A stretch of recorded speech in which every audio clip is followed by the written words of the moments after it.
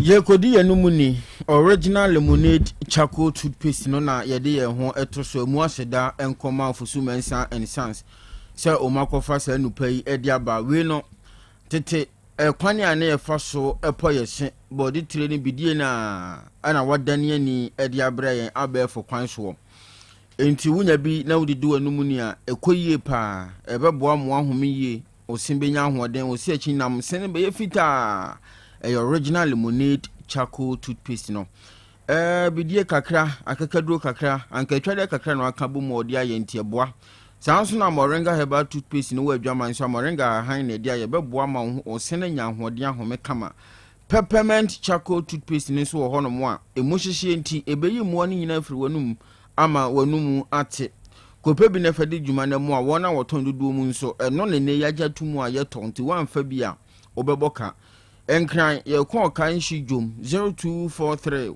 814 661 ya homa wo be frɛ na mpanifo ma obi ato na ne ma koso sanso na kumase ade catalyst dan ni mu solid fm chen ho no mo a ena wo butu wona homa ye 0248 955 510 KJT Dubai store number F756 ehonso abuso ewo ho no mo a ahoma ne 0244 710 306 Clear Park Natural Mineral Water no eda so adwaman so ensu ayaja tumu ne no ensu anu nsu ode no eno no ensu egu mi na sema akoma to yam no eno no ensu we ane ho tie free se bia ya mpanimfo ti twa ensu no de ba adwaman so no eho te papa ntinsu no so ekrogen ya wunya bi guni pedwe me bebo ma opomode ho nsem nyina agina yie wo jag bottle sachet wo hono de wupe bia no onsa bekam dwumadie ben na wudie eyayie wedding birthday party conferences ahodo retreat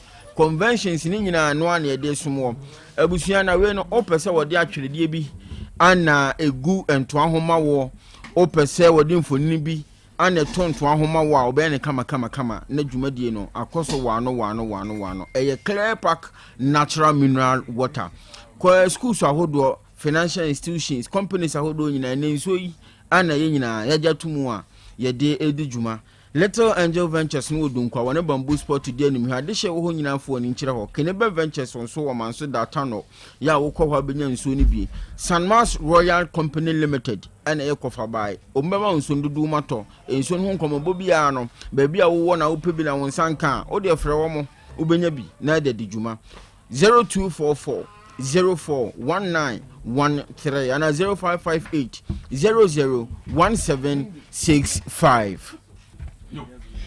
Everyone for yen to so na fe yen call the fear some free nupa no. Eye intersendru. Hyper plus pavi plasmos ndo na mekan for the ababo. Boko montren so adaruma no ma wonsa atumi akabi.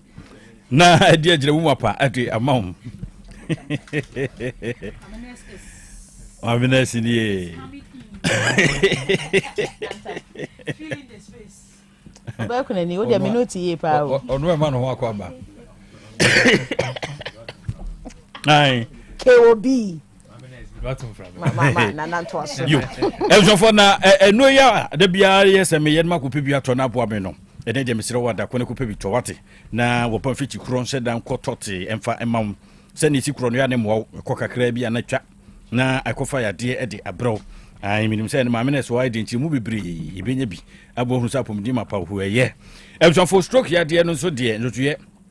Ba ya pe na do twanse do wono de wonye gini paso nchewu nti ye ya no pebia do na ho ato hypertension yesi ne duro sunya de fieson free no pepo akwese mbro so ene na nsama ho feso ate de dia pomoden se won ka bi 3D ya de mosquito anofros kofa by do no obema wonu ato ade de owiase bia no ma aka men unya no watumi ubenya kura no untumi ni na ayefe ade ada ho anase da bia udi anke boawo untumi ni biom typhoid obetu ase afe bia honam yawo anase bi kura no de kompaso wodi no hwan ateko low libido be ma wa imre pa o konkran udu joso anu adwoso akudu infections and yes ye can no preoccuped no ana no so adokru pedwa nyina bitu ase eje no wobin tunsaka bia na wokro no me na me kro ntwe dc for the first one free no baby atunto nduro heba chemical ana say over the counter nyina bu problem saka bi Dr. Bensi afra matrofo mai was 0542778572 and 0542807907 light was aba we foforo kra eyemono chiam eno dia ba we nye biodigester no bia we dissolve toilet facility ene ya ibufia kama enye we convert enko yesi kofo kambrofo toilet ka crab no bi kambrofo bebere obi so po abua no kambrofo for enye ayo roso sem nye block so sem enye cement sem we de dissolve no atiawa ne ayo ye de pressure machine no hefom preko ana de befru mu abia no on cent onye yi school for onkra yi pon school say ya na wo mo complain sa ma me fie bonus ma me mesro enkra no be se o ma dwono mutimi fensua de pet dissolve no munya kankan ni hua Otec FM ya ye bi pamso hene nana jamputu a otoso mienu nana mafo apre last stop nana Owusu makru market for matters of Uganda Jubilee School one more ayubi afi Reverend Isaac Amankwa Suku Puaman Obabromem Afrancho Krobo Owusu Evelyn one more ayubi Sam Taka onya no ba bi kro wa Ujako farm so brother sin Gregory so one more ayubi one more kacho hono wa ni saka ye bi Kaiser Teacher College of Education one so aye Prempa Assembly Hall Kwaku emfa oni dia so auditions awro mabel ho na etia da so yeslem for ukwadumu a ho aseda house on Kesben FM noa any dem share number is 0244591861 and 0597522839 na on Professor the toilet professor mafu atokese kwara that's maybe mamines aba very invasion power or the no Mr. Boateng Yanchiano. Name fa Kwabran kan wen. Kwabran Boateng. Nancy ho pepe. Name mo name. Na ye die ye die. Yo baby awo. Papa no bia. Asama wo kan hwe, o se na apia se won hwe me. Apia. Na apia nie.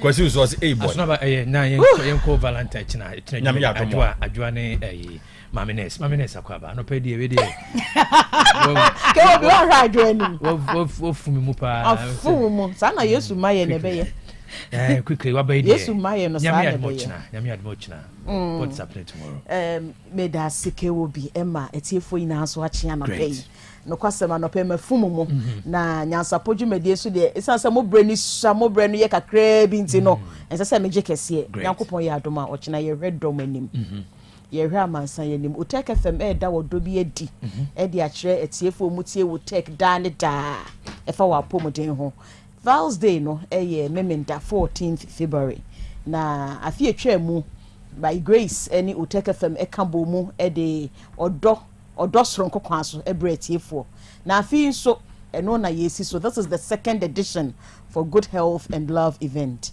na 14th ne ekosi memendenti and I'm penny for Chimba Ifiada on the 13th. Say, Yanche or don't chire etiefo. Niti a tremono. A would you be a biru? Nenso. Yen pray a hunkus you walk. Okay. And you may be brave that when you swap us away. So you need to have good health. And what's up, Pomodine CP.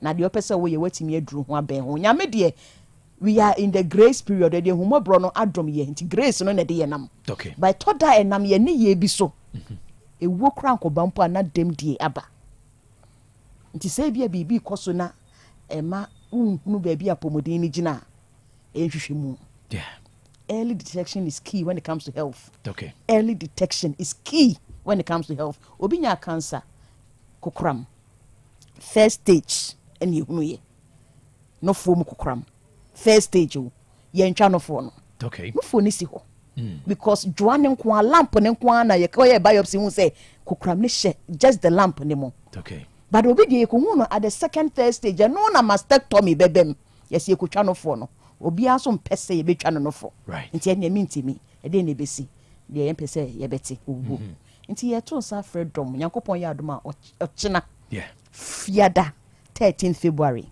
by grace collaboration with Otec ninti no eniema no 50% discount na ye ka no sa pepepe Otec afa 50% sebe ya etiefo be hu se metie Otec 10 years metie Otec enfie aduonu metie Otec enfie aduasa eda so tie se Otec FM so oni hwe ma no wapomoden da na koma so nti yemfa senka obeye scaling and polishing wanum me betwitwi manum besis ma by grace hospital ubetia 600 Ghana cedis okay sika dada no 6 million uba Otec fie hachina Otec FM afa 300 Ghana cedis na wu tua 300 I think it's laudable yeah almost everything it's been subsidized take advantage nemo mo want to me amachina no enka se men to me amachina nti me nkoye hwehwemu bia na me koye bia me koye full blood count me koye kidney me koye liver ya beji me say kone koye yeah because your health must be your priority in anything that you do to watching odomomra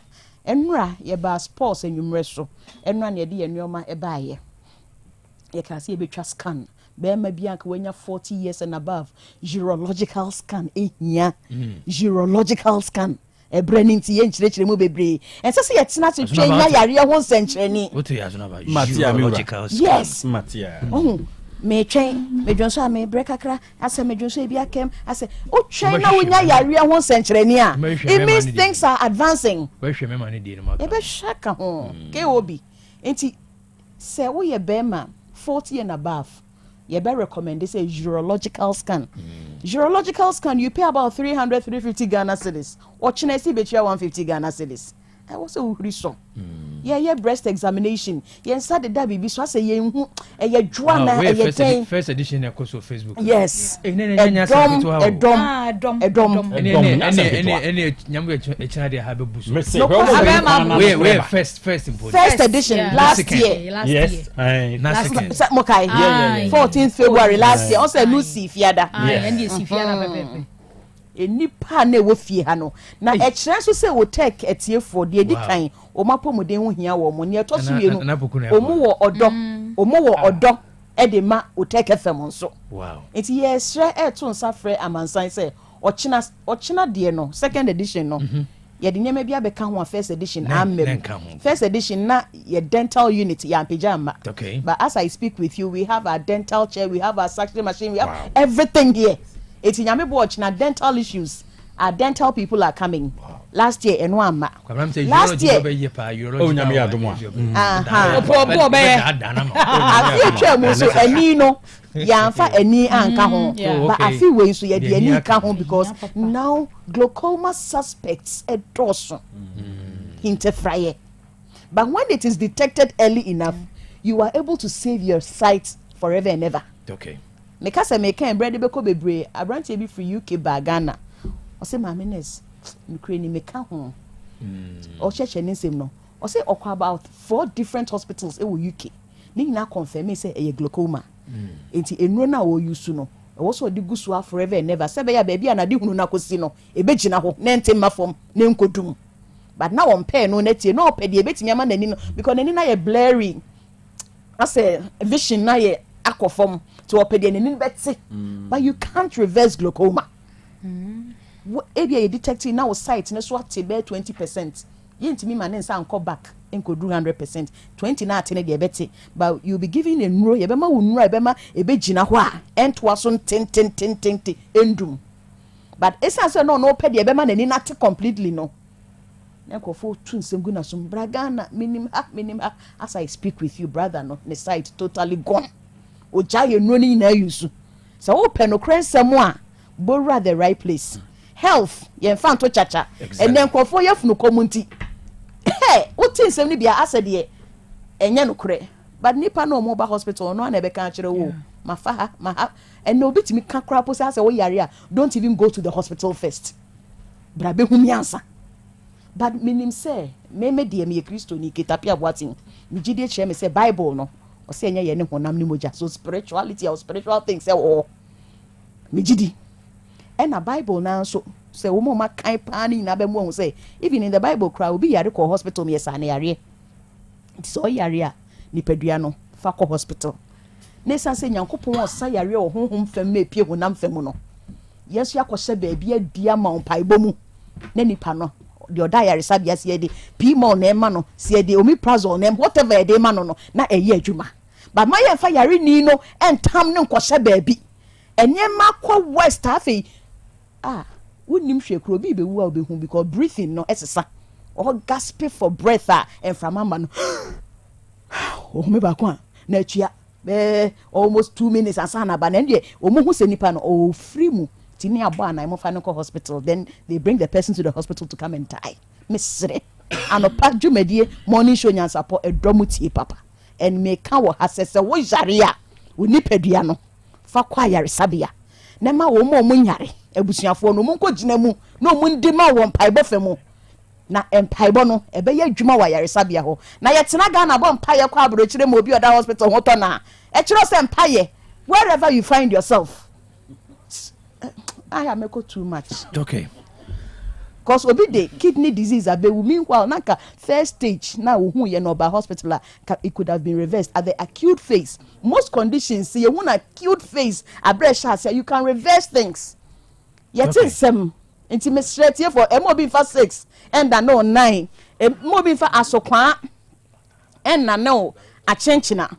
So promoting ochina ehwe wanim utimi ba Otec is good yatete ma no sunti obetimi enjoy wantimi ama Otec baby a wote hospital ben wo clinic ben wo hwe ben wo mo and do your chemistry investigations hwe brebo na hoden hwe kidney na hoden so many people are on dialysis me ra dialysis unita me re ko me ho dialysis me sene god forbid menya kidney disease my family to me me die me go through dialysis for even 3 months sika besa so know your kidney state check your lipid profile show cholesterol level and Facebook na mugu so enjoy no e don buy pa show cholesterol level and don't think so obi animu odu nkwa na ne cholesterol level etimi cause stroke. Okay. Obi animu odu bia de ne srade doso obi oya slim de minimum obi are very slim per the weight and so our high cholesterol level it will chemistries me and saying kidney liver lipid profile cholesterol lipid check it profile. Another lab test I'm encouraging for so money a very simple test but a training may be full blood count FBC simple FBC at least make me the general immunity because full blood count in the WBC the white blood cells near sini pediana who the pediana soldier for you who full blood count in him. It's one of the commonest tests. Wo HB say wo moja dodo cry saying full blood count in him I will see it. So KOB Nyankopon ya adoma ochina Otec ifia ebehuru so side attractions ne de mamu nim dada. We have sponsors on board. Yeah. Na de de wo mu ye say Samaritan Villa. I say eye odom reniti. Some few questions here and there. I say obitimi yi anoma eye nyina ye de ye Samaritan Villa epe couples husband and wife to give them a wonderful treat on the 14th of February. It was Samaritan Villa. Tinyame adoma ochina ehwedomo me die enso esi wo bra mamna sakasa wie no nyame ya to mo antemba no ho hiame. Okay. Minim dia me eto me na manfo se de sipa ma chew sa da no ne anka na mfon me sere wo ama me chapu champan ma me wuramu ma me nye se me pa chew oba bi na ho fe we se bra nti hu se me ho fe o ma me na me se bi ho fe ya ejime fo ho fe me dada na me adomo a brantem Never Muncham. That's it. Protocol be any. Protocol be any. I was here, your fancy, and Yami had much now. You're showing him.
I said, bra, never show a pomuding.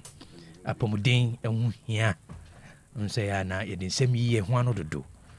Dietitian, they be our can. I'll say, when ya daji, I'm sure what pomudia. Ya dear, come out, we a day. When ya daji, my dear. Yes, I got Dr. Solomon Foucault Quartin in the studio. And ya wo, doc, a cover. I just was 68% in my yard. 68%, according to IEA. The Mahama is doing very well, in spite of the few challenges here and there. No, or more on the goodwill. No, that means more than half. The Mahama is doing well. That's fine. Yeah, that's fine. It could be true. Could. Yeah, it could be true. Okay. Say research work. So it could, not is. I like the words now using it. It could be true. Yeah. Okay. Or it may be true. May. Okay. Depends on the angle I want to define. I don't think that. I don't think so. Kubusa kuku for and come back as we are there. So cocoa grown area. Na cocoa for up to now. No one sanka almost a binum yak scan to almost. My school fees in Nasifono. Tibiana, if you say sample, now you're properly I mean, what the men make come again. A Bianca answer and be different. To research, we say, I also break the demography of the sample in your areas a cover now. And I make just say, if you call the story will be different. Okay. If you call teacher for her salary 2.9% per na, it be the craft and it be the banner, Bianca the story will be different. Free as university for now moving into your movie. And then crowd muku school now. Omunya baby na no money abroad, Bianca the story will be different. Okay. You understand? You know, Ghana, no, that's why Ghana, when you are undertaking such research, you have to be extra careful. I hear against a Ghana in Iron Crown, a Ghana in Ayukumasi. So I know what you to get approval rate, say 68%. Yeah. It's, to me, it's too high. On the 22 to say Debbie, and you 22. Well, saying you may have entrenched people no matter what you do. They will say, that one is there. If you are the economy is on track and as I now fine. No man is research. I want to say about 70-something% say I worry about the high prices of food. Yeah, food, you know. Yeah. And Obi say about 72% to 70-something%. I saw you somewhere. Yes. One of the trends in them. 70-something% say I worry about the food prices. A cost. So food, you basically almost say a cost. Well, the same people say everything is okay. We call your research and almost 70-something% said their worry said you are not heading. Almost because of BBS. Until I research now, you're very careful. I say 7 out of 10. You need 10, yeah, 7. 70%. Yeah. I would say they are concerned about rising food prices. Yeah. It is 70% population is they are so much worried about the animal air cost. On case air cost, it keep going. No, where will you get the other percentage? Because the person is performing so much. Approve what he's doing. Yeah. So if they are approving what he's doing, then all things being equal, they shouldn't complain about the food prices. So we can say, oh, manage to earn on Nanso. I said Nanso buy just 22%. Okay. Because you and I know say Aduane is one of the major concern of Ghanaians. Exactly. And I mean, I say Ghanaian worker average or spending almost 60% of income. Yeah. And so about 60% of your income what person check here for salary can average you know what I mean your minimum wage saying now head to do percentage of spending what average obi okoye swa in the tier okucha blocks obi a oye mason ni a oji 200 Ghana cedis a day and a oji 150 Ghana cedis a day say akonho say no yi no fie. What need to check is average no. And the basic food, kakra akra obi di no breakfast, and as a lunch and as a supper, saying the become. Just obi 100 cedis a day. Now so spending more than 50 Ghana cedis a day. On chronic is what call on the low side now. It tells you something. So me, I don't know if you go by all the fast security. So security some. Now security sense or security issues, the answers would have been different. So you have to break it down, sector by sector. Near who's a sector corona officer, people are so much happy about this, and then we see. Okay, you understand what I'm trying to say? Oko health, so it's a man for hospitals. Do you know their complaints?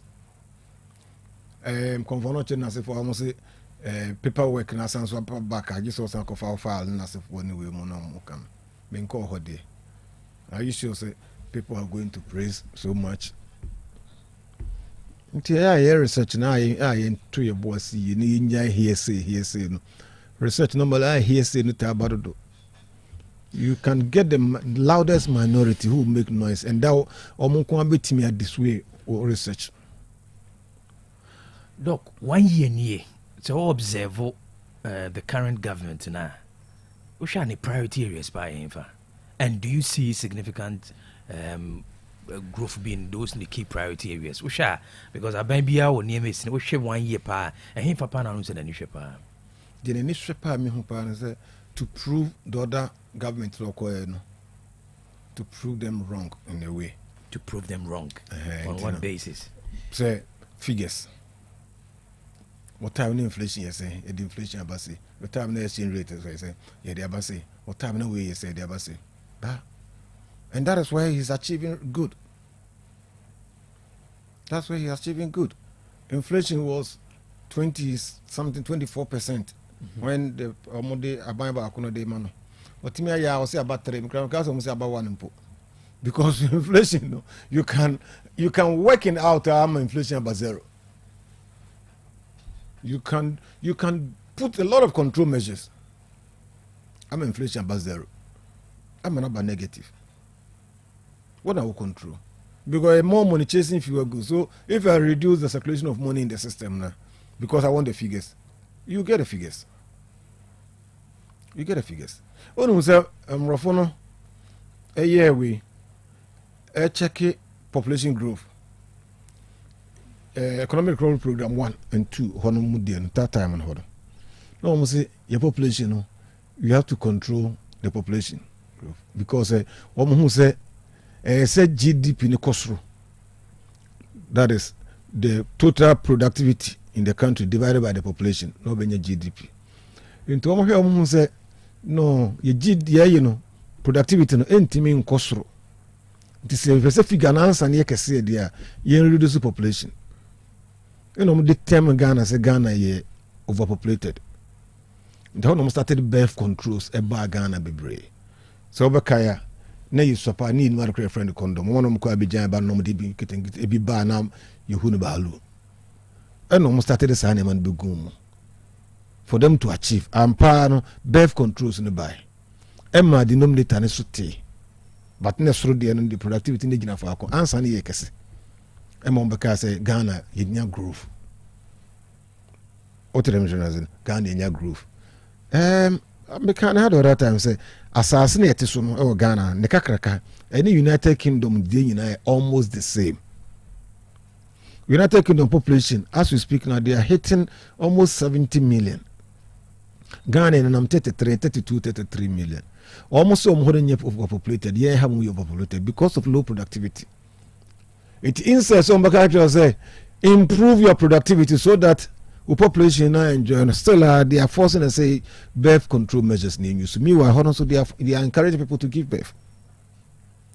It you want now work control no. The control are buying we no want to say all Mexican and mass system will be brave so that people will now man for spend be money ma bo ankosro. You controlling it.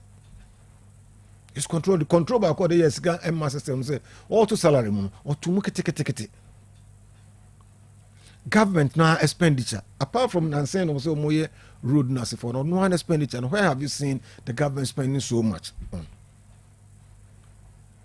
So Sanyama women in Kosoa definitely demand will reduce. And I was saying for some dollar above for no and you may prefer to bana bedoso. It is supply no exceed the demand. Prices of goods and services automatically will come down, but ever down, not the benefit of the people because they don't have the means to go and buy. It is a old school muna will be beton do know. Now crying in any scanning in our teacher, no the one wants to Namobia. No more no do see the Briasa become Adriana for automatically they have to reduce the prices of watching and cutting as for no amanayafu. Sabiam crabbing one once in the between two coho. Now ko say watch buaye for ha now begin to say watch buaye for the duane ebua enye duane na ebu but those who are coming to buy they don't have the means to buy. When they decide to have the means to buy, you see the prices will be different. You know, controls that they are controlling. They are controlling. They are so much interested in the figures, which to me I applaud them. That is their target, and that is where they are getting the applause from. It's the target. But as to say it's helping the country, it's a different ballgame altogether. Who determines foreigners and as outsiders and as a government and as the people? When it determines a name ye had the enka womnum you was sitting. Yeah. Because I were ma net the beer top money at least ultimate two. A year about Utimicobi, Utimico sorry about for the na Utimico hospital nasefo na in deteriorate nature of Akokrana. You are okay. It's individuals no sort of man pended for camera because he was sitting to abandon those things no. It's not about elections, but was sitting no ekra. So drive here. Now who's Ankara boys no and nam street so munya jumanya uhu. So munya jumaya uhu. So those things are there. Yeni a child universities no. So nkra no wi school no me service wi no mo say beje o mo transcript nema. Na obusa no mu dodo no nyanya jumanya ya. Na o yemasho. So munya jumaya minumbi no si bi hu. So munya jumaya ke fa soja kakra no e wo hase no. Fini pe nkra youth ekogu stadium ho. Ebinum kura free mu ebinum prepare me nkai obi aya. That's what these are the issues. My country was a Maternal Republic of Ireland pen.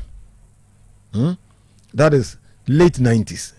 That time no na Ireland before that time no much Republic of Ireland Dublin as an American.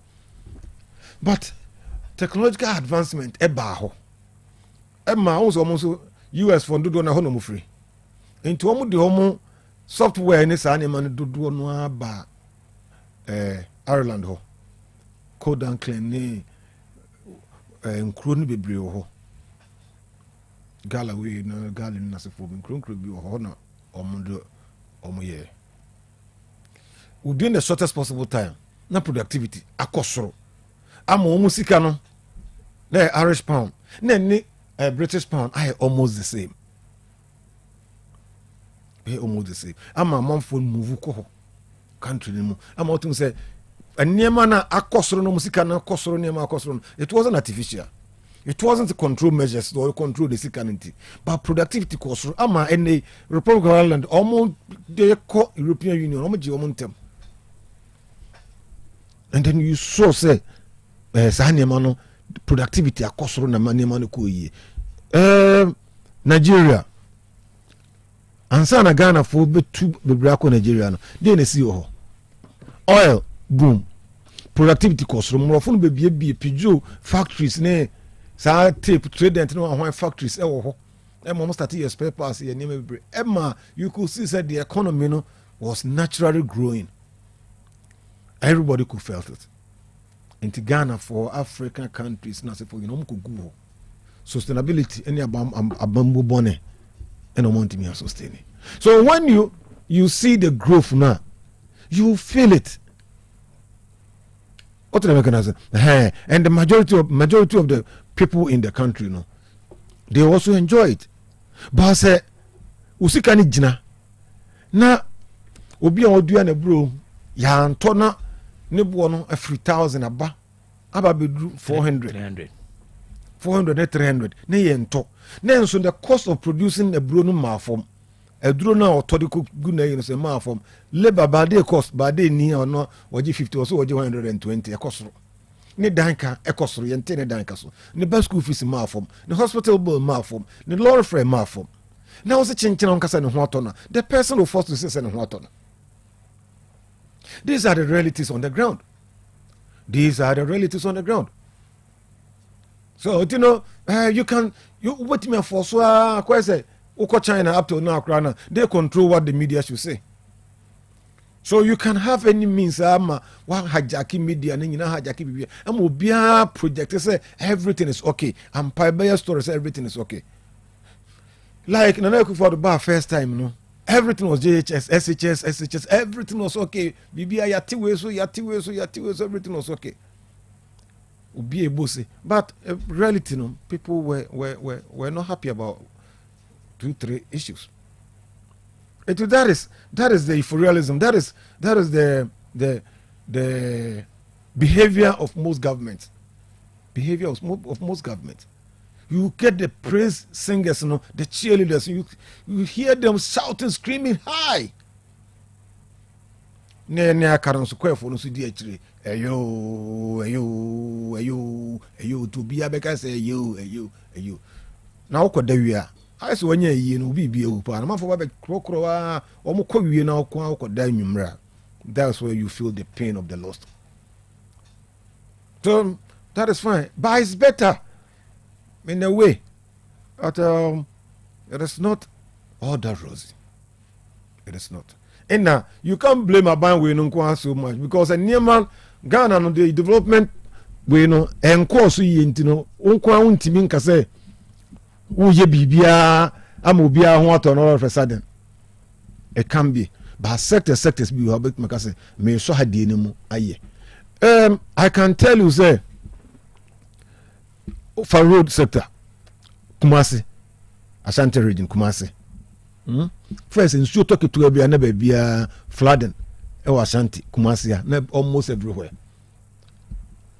Conscious effort asenso honorable only penny for us conscious effort e fa is almost a flood in the back say and we are guardians inside the whole airport runabout ho Atafua Santase Kokobeni area ho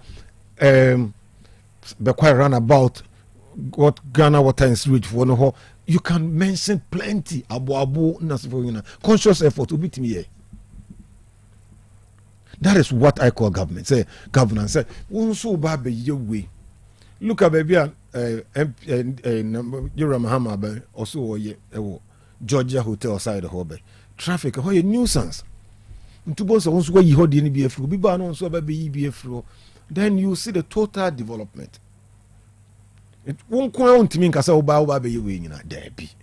you cannot, because a developing nation and a developed nation developing almost all the aspects in a develop baby. Oh yeah, unjana hanos was say. Don't make yourself like a messiah. Take accept say sectors in biblioha will form pick where you think are relevant so far as your governance and structure and your concern. Do that one. Let the other people also come and continue. Look, medasi intwe humra yeba need nkomo to aso.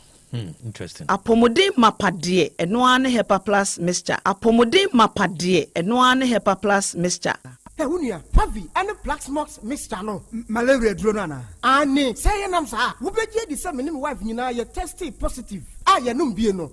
Say a malaria money nyina. Am ye nyina ye negative. Ade ho. Won ma ye hepa plus mixture no. And wodi we nsu aba. Sentia. E was say immune system. E strong de bia. Enti Pavi e support immune system no. Na plus mox no so e tu malaria no gu. Malaria symptoms. Et say etipaye, afiafie, wonum ato, ahomra no sa. Achakura 4 days na Pavi and the plasmox mixer one no to malaria na sekura anya sa dia ko hu doctor for 0542 778572 and 0542 807907 my dear Pavi plasmox and Hepa Plus nyina apemfo abato mo manufo enu kwada woni mfiedu mienu kan our pharmacies na herba shop FDA aje edwede nkrato ya tum maame money adwuma udan ya ye fe mira me da se na esomo ye no na aka o ano de anyine ho maame aha dan a ya boso fefefe nyina eye donima C complex ahunu se etoda enua ye de boya dan so no eta hunu anase mpo emuta kokko a eba saa na dan ne nyunu enti odi DSL allowing steel trusses and nadia ye de go dan so aba edam bia utumi di go so elfo na enwe na aten enti sa odi DSL allowing steel trusses e go dan so wia na odi donima NMK premium roofing sheets and chancing aboso aka ho oh na chese adwuma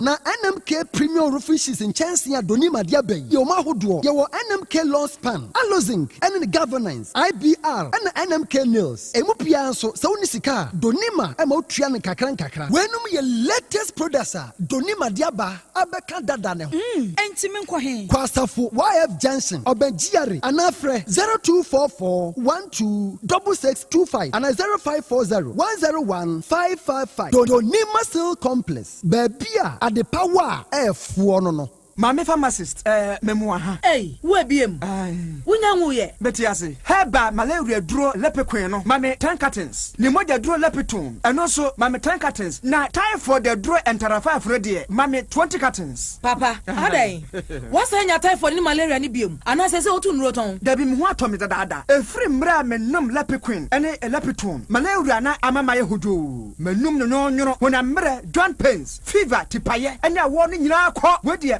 Mama sorry for malaria the time for the how mopa mo mese ko so adi lipiquin any lipiton one dance na malaria ha man for do typhoid the draw entra 5 no so saa na man for di one dance o mese enye entra 5 a anka yekutwa menso no typhoid nti eya dokutafo a wasua he ba wo KNUST na ye research sronko adi nroyi abadwa so yanto ho nchia entra na wa wo hwe abibiduro pa ne packaging edi no kwa ne kumi lipiquin lipiton any entra 5 e wo pharmacy ni heba shop bi apemfo emma wo manufo no kwada wo ni fie dumie de won ka ho atufo fra 0244827228 obi me dwebe no ma kire me nanfo se be me wedding papa bi hwerege basae bia wakoto tatnya buti I don't sweet and mama bus sometimes so am die buda but we jam wo ka bia mama ana so be ka bia ma de wa fie kan de be kru sawo wurin so de ne papo monko ejaba jiwari ho no di pure gold gudie bia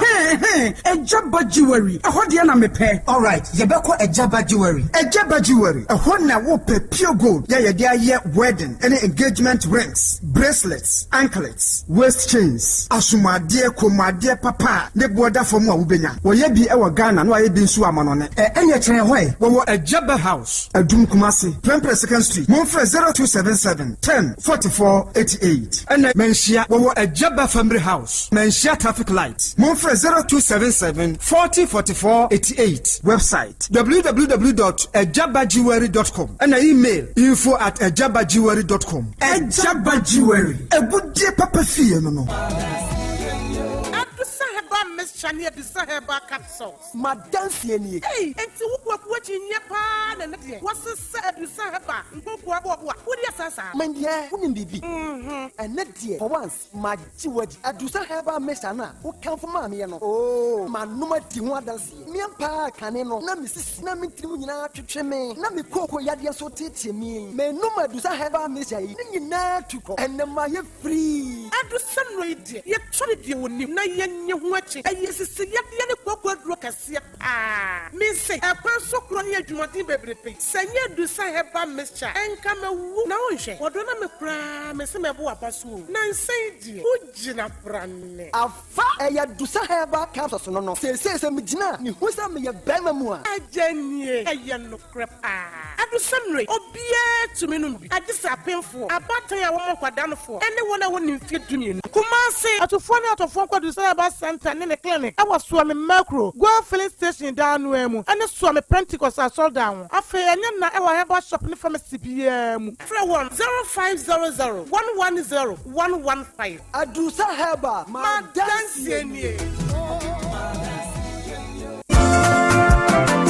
Wofana se breakfast sika ode money free broche nyina ode fa seche dumasi rural bank e ho na me geme Western Union sika nyina efa seche dumasi rural bank wa muti bank in 1980 wa moduma penti wa matre wa nkwaba mu wa mu anya branches makoma enwotwe na wa manya eye 3 mobilization centers ensoso aka ho Jumedia banks edibia no seche dumasi rural bank wa mudimu akotene eye na wa munyuma pa wa mu eye no ebi enie wa mugusu ton shells no na share bia ye 10 pesos wa mu ye current account savings account, Susu account, child account, fixed deposit, Western Union, money transfer, mobile money transfers, interbank transfers, USSD Momo, from wallet to account and account to wallet, Ghana Pay, and Afe Yishish, Womo AAB, Womo Akache. Saudi Sikato Sachadumas Royal Bank, branch Bia, Ubetime, Omo branch Bia. Oh, sir, any mesumi yabosi am de betrem adwuma na kwambe na mefoso amesabeka bi. Omoma salary workers loan, public and private nina. Commercial loans, agric loans, and a funeral loan. Omoma smart loans. Nano dia yadeba abaye juma yefo a omojo omakatua efa controller and accountant general. Seche Dumasi Rural Bank meni ajo omo hihye no ho pa. Ne me hu omo akira kwan we. Omo headquarters no was Seche Dumasi. Omo ben edwano. Edwira nso omo main station omo ben GP RTU Abrosa no. Kumasi Kenya ase omo ne Methodist asafo no na edi nhwe ni mu. Anwraga onion market no omo ben no pepepe. Aboabo omo wo asoase kwa no so ho a. Post office no achipe. Tafo omo club 600 Dr. Amuzu Johnson omo bompata omo ben Boss FM ewo Edum Kumasi enyina so omo nursing training college no na edi enhwe animu Asante Mampong municipal adijai omo ben health center no chechire afija kwa abre omo ben police station no enu ntise ya frefra 05016827737 ana 05016179924 such Dumasi Rural Bank PLC, the bank with the vision. Nyansapo.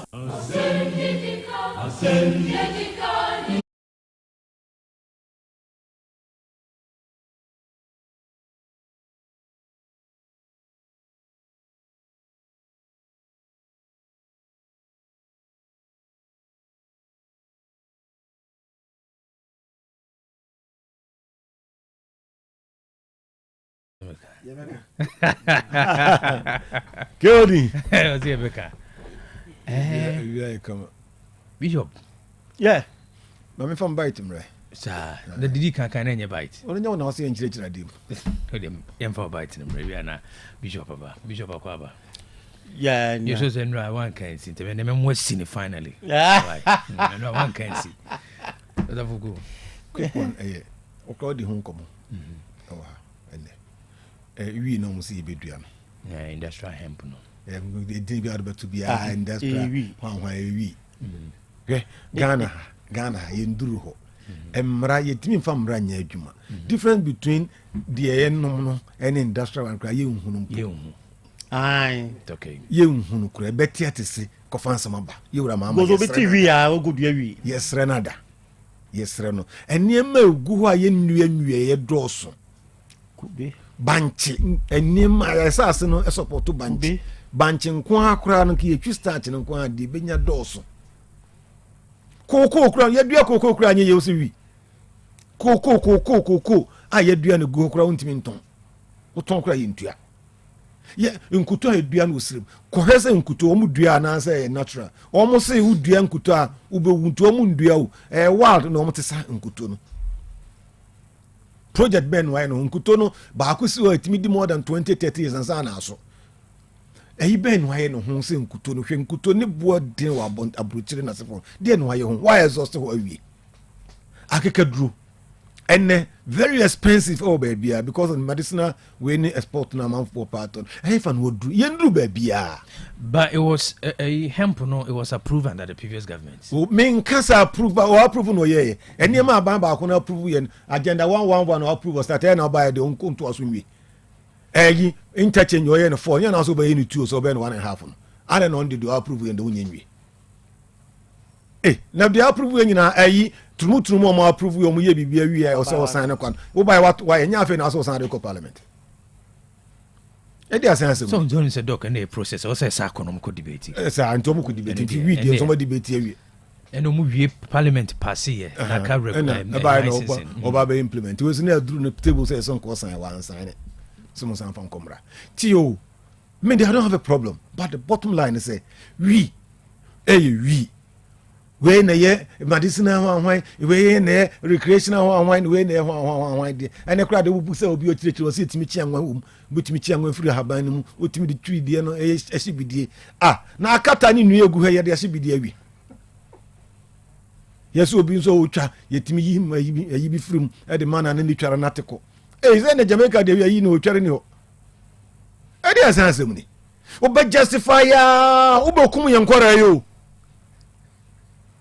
ampao ekomni wi emwa o bekum nkwara no nyina yero mama wo be ma bobo adam ne ne ko fresh psychiatric for no say omomugu on ba bia ade ne ba idea say what legalizes out we no kwa akra no psychologically e man ko fo feel okay so omonnom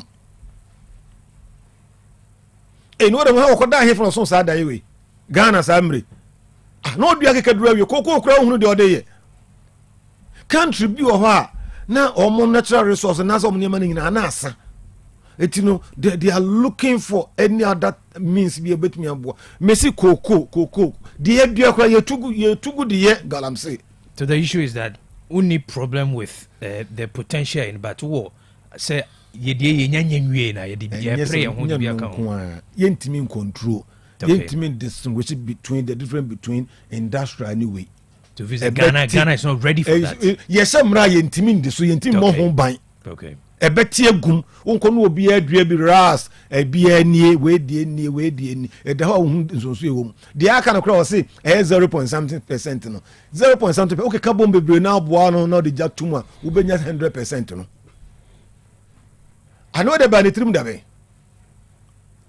onko hwe nkuto no ndi kru mfo no mutimi nwe nkuto ni ye na yemfa nko export ni enye omra pechi ni na so twoma kwa ngoma akekaduro mo ya de omra ni ndu akekaduro ni ye ni yemfa nko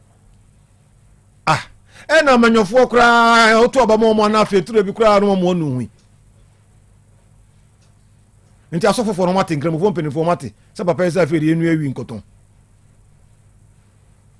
onni psychiatric poro de minu wi awode o ya de obefre bi fremu ne busa o mo se mo yare bede da ho na o mo nya agrum ha no dodo se na yes drugs ye wani ma nyina ho kwan nyina ne fatan onni se prostitution so legalizing onni scan kare be man so ba no de na de won okuta ne konko no de na mo de na nko waje ho to but the bottom line is say yentimi control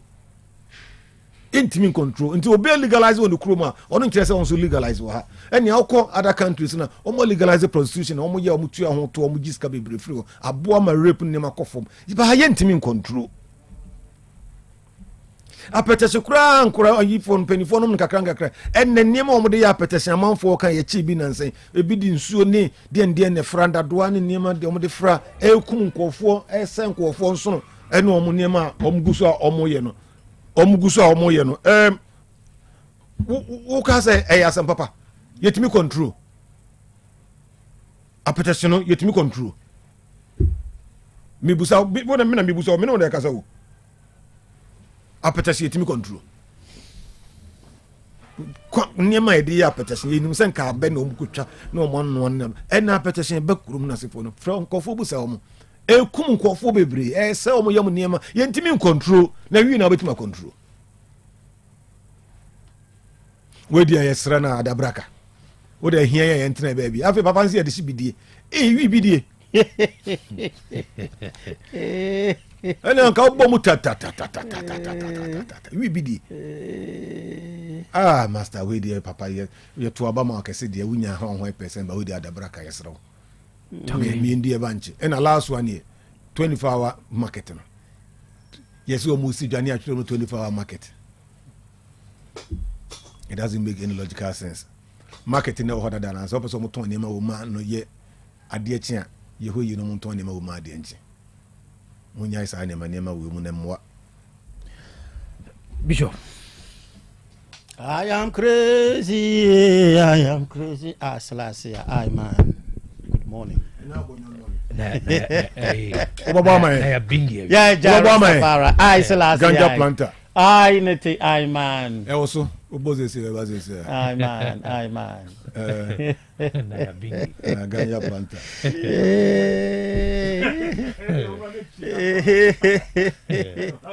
Anyway, chat here for me. My phone now Facebook. Na mencha me ma Viviane Kwaku Owusu magazine. Na good. Offer Susan so awoko Susan so a. Otra de make him to nyina ni mo furu Chrome MC or ya aware. Hono fa kofi. Bo so bi wo ho. Otra apostolic nine bo so bi on your left. Opposite no there is a school called Harvard School and Harvard Hostel. Ubia packet track getting to more than 1 month ni is sa school na is a hostel na nimpe kia track number ni AW841Z AW841Z ana isi ho na so we free the other side ba we betwem a nti ya no mo ba no also will train because when I'm so I know what I'm saying. Exactly. A bit me so some time ago, I think last or 2 years or early last year. Obi super parki BC SMC hono. Emma ye come omu free ho. I've monitored this track. Esi ho, esi kwan mo main road e na wo fa ho a wo de be si junction susu aso junction no. Wo free yi ba ginya se kwan na mo fa ho no nyina no. Sa track no esi opposite sa bonsuo na esi ho no. I'm drawing the attention of the MC Sadat, Honorable Sadat. O man in crop from Kohe no fa track ni free ho. More than 6 weeks. Ana didn't see ho. Nti esrena media pinam de man Sadat, Honorable Sadat, MC Ofurukrum. Tell your people monitor say wo MT for some one ho. No mun ko yi track ni free. Esi wo nsuo to bibi esi a. I'm just saying say yen pese betwa ma accident bi esi. Ka bi be ba akwara na fe de mpanifo ahyehye omo captain no ma bene nam ho na hwan na na police fo so be yomo yi omo as early as possible. Enye sa meka saa kopim so mi track na free wo. Nti de meka no car no yellow number plate AW841Z isi ho Harvard Hostel isi enimu ho na Keoni Jara Safari they said they can we na asem na mum ko fefri who say previous government in the past nti say no so be the industrial we na say industrial we na tesan won bi da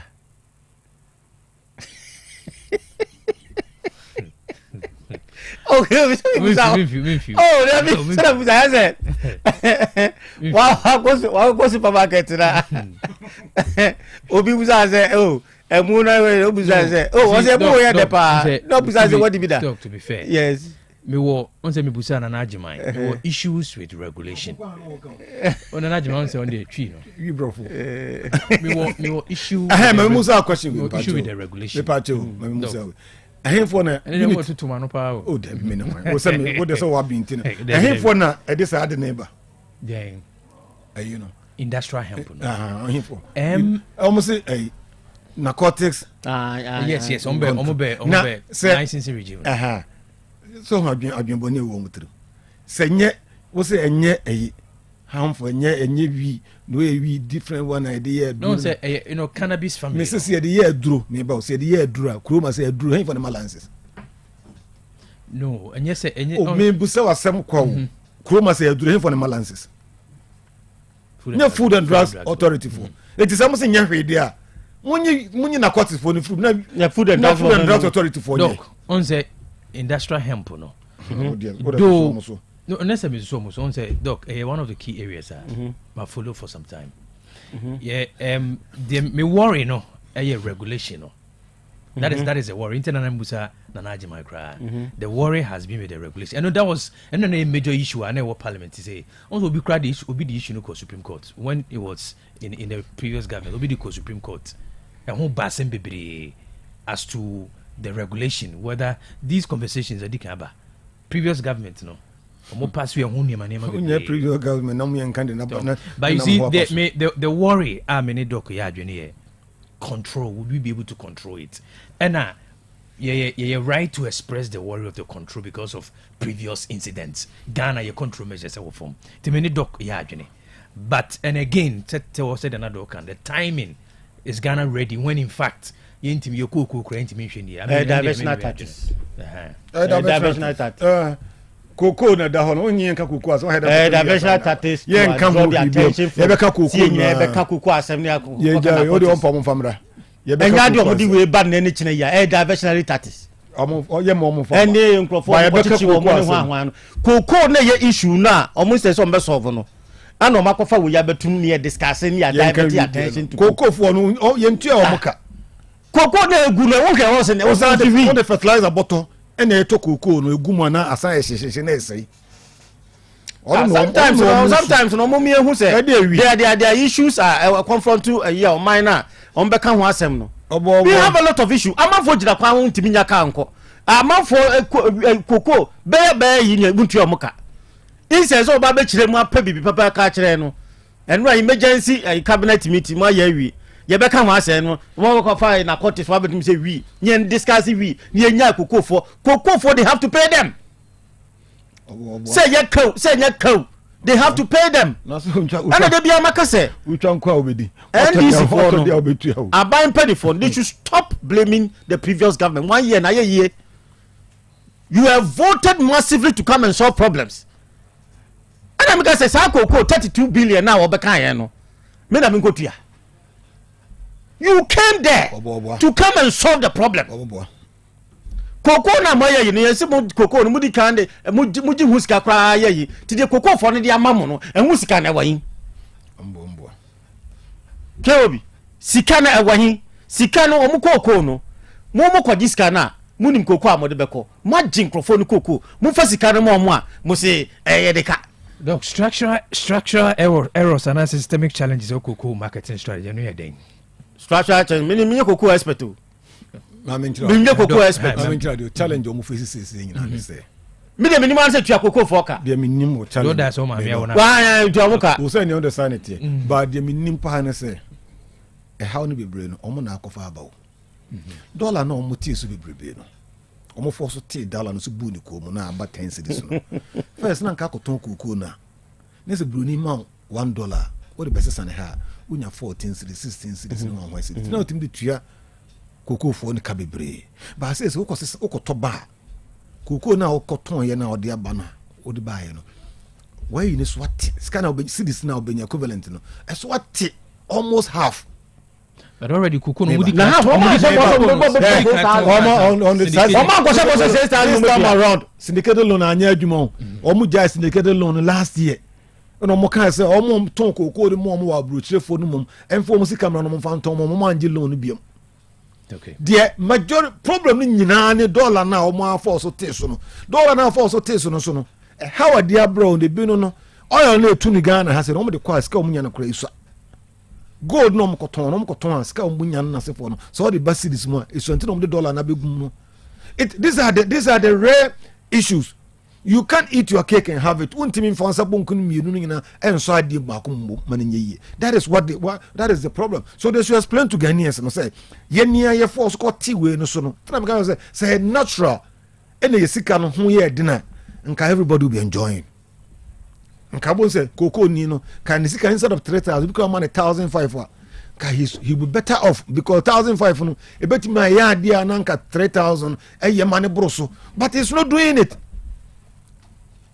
Ebe hang wo ko mu saate so mama yenya the rare value see the value no abami hu say ye see the na ho den ye say so ko fa akwara a ko tumrika na ko ma na duro na no ho ye dene no timi tumrika na 10.1 ho difference wi a o ko abruchira na ye check ni moja mu wi ni ama ne bia no ma o timi nko Ghana footballers ni bi na se fo no o metete o mo agi so o mo ko bo under 17 ye do mo ko na kire na ni fie na kan no ho na no an ko to dwo mu ye mmere no obi ani ne dan so pa so no be the pele obey hwan o antimi.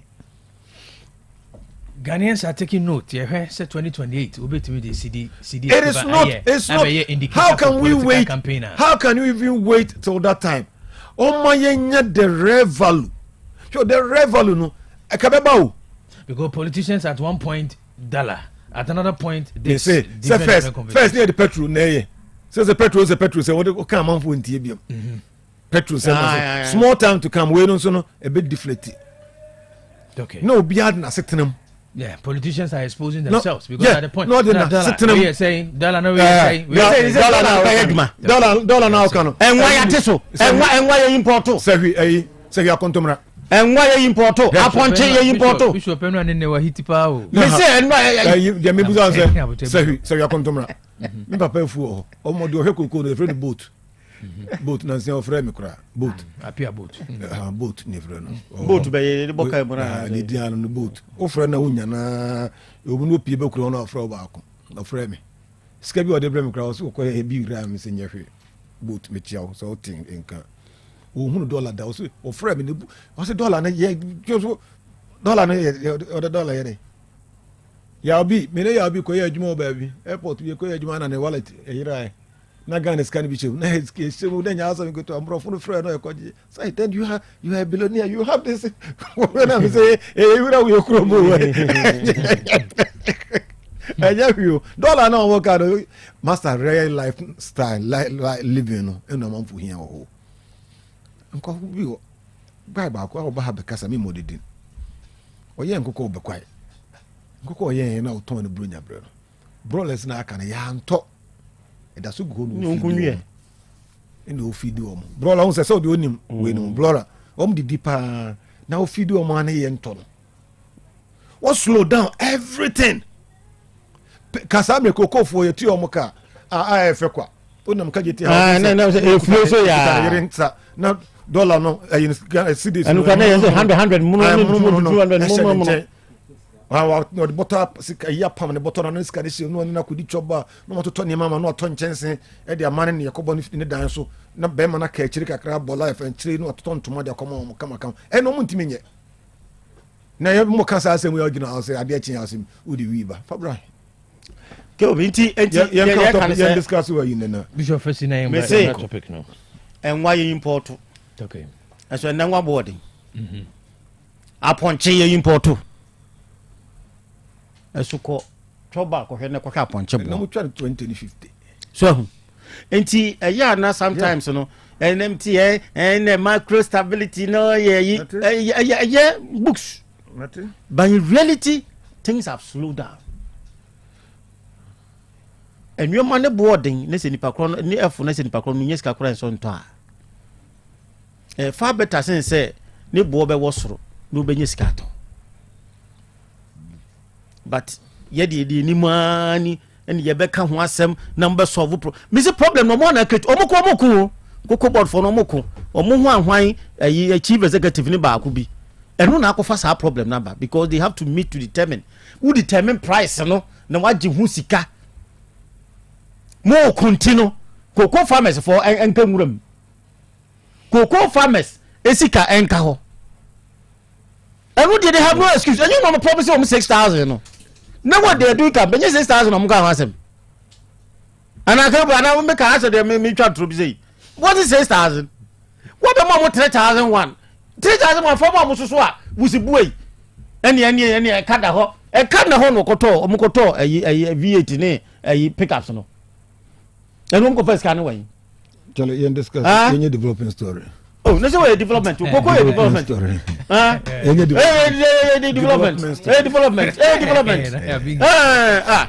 Development. Yeah, go for wouldn't go for economy, wouldn't go for much of moment. I'm sorry for me, what's it say?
Diaba, Diaba, people are complaining about a day, pana. Eventually, say economy is growing. Now people are still complaining about a say a journey boy a ding. Okay. Good. Doc. Issue near sample. You taste for foreign product. No, obi anti Mrs. Sanomai. You taste for foreign food. Into Sanomai. A hoya one. Won't me find sharp buying way. Won't me find she way.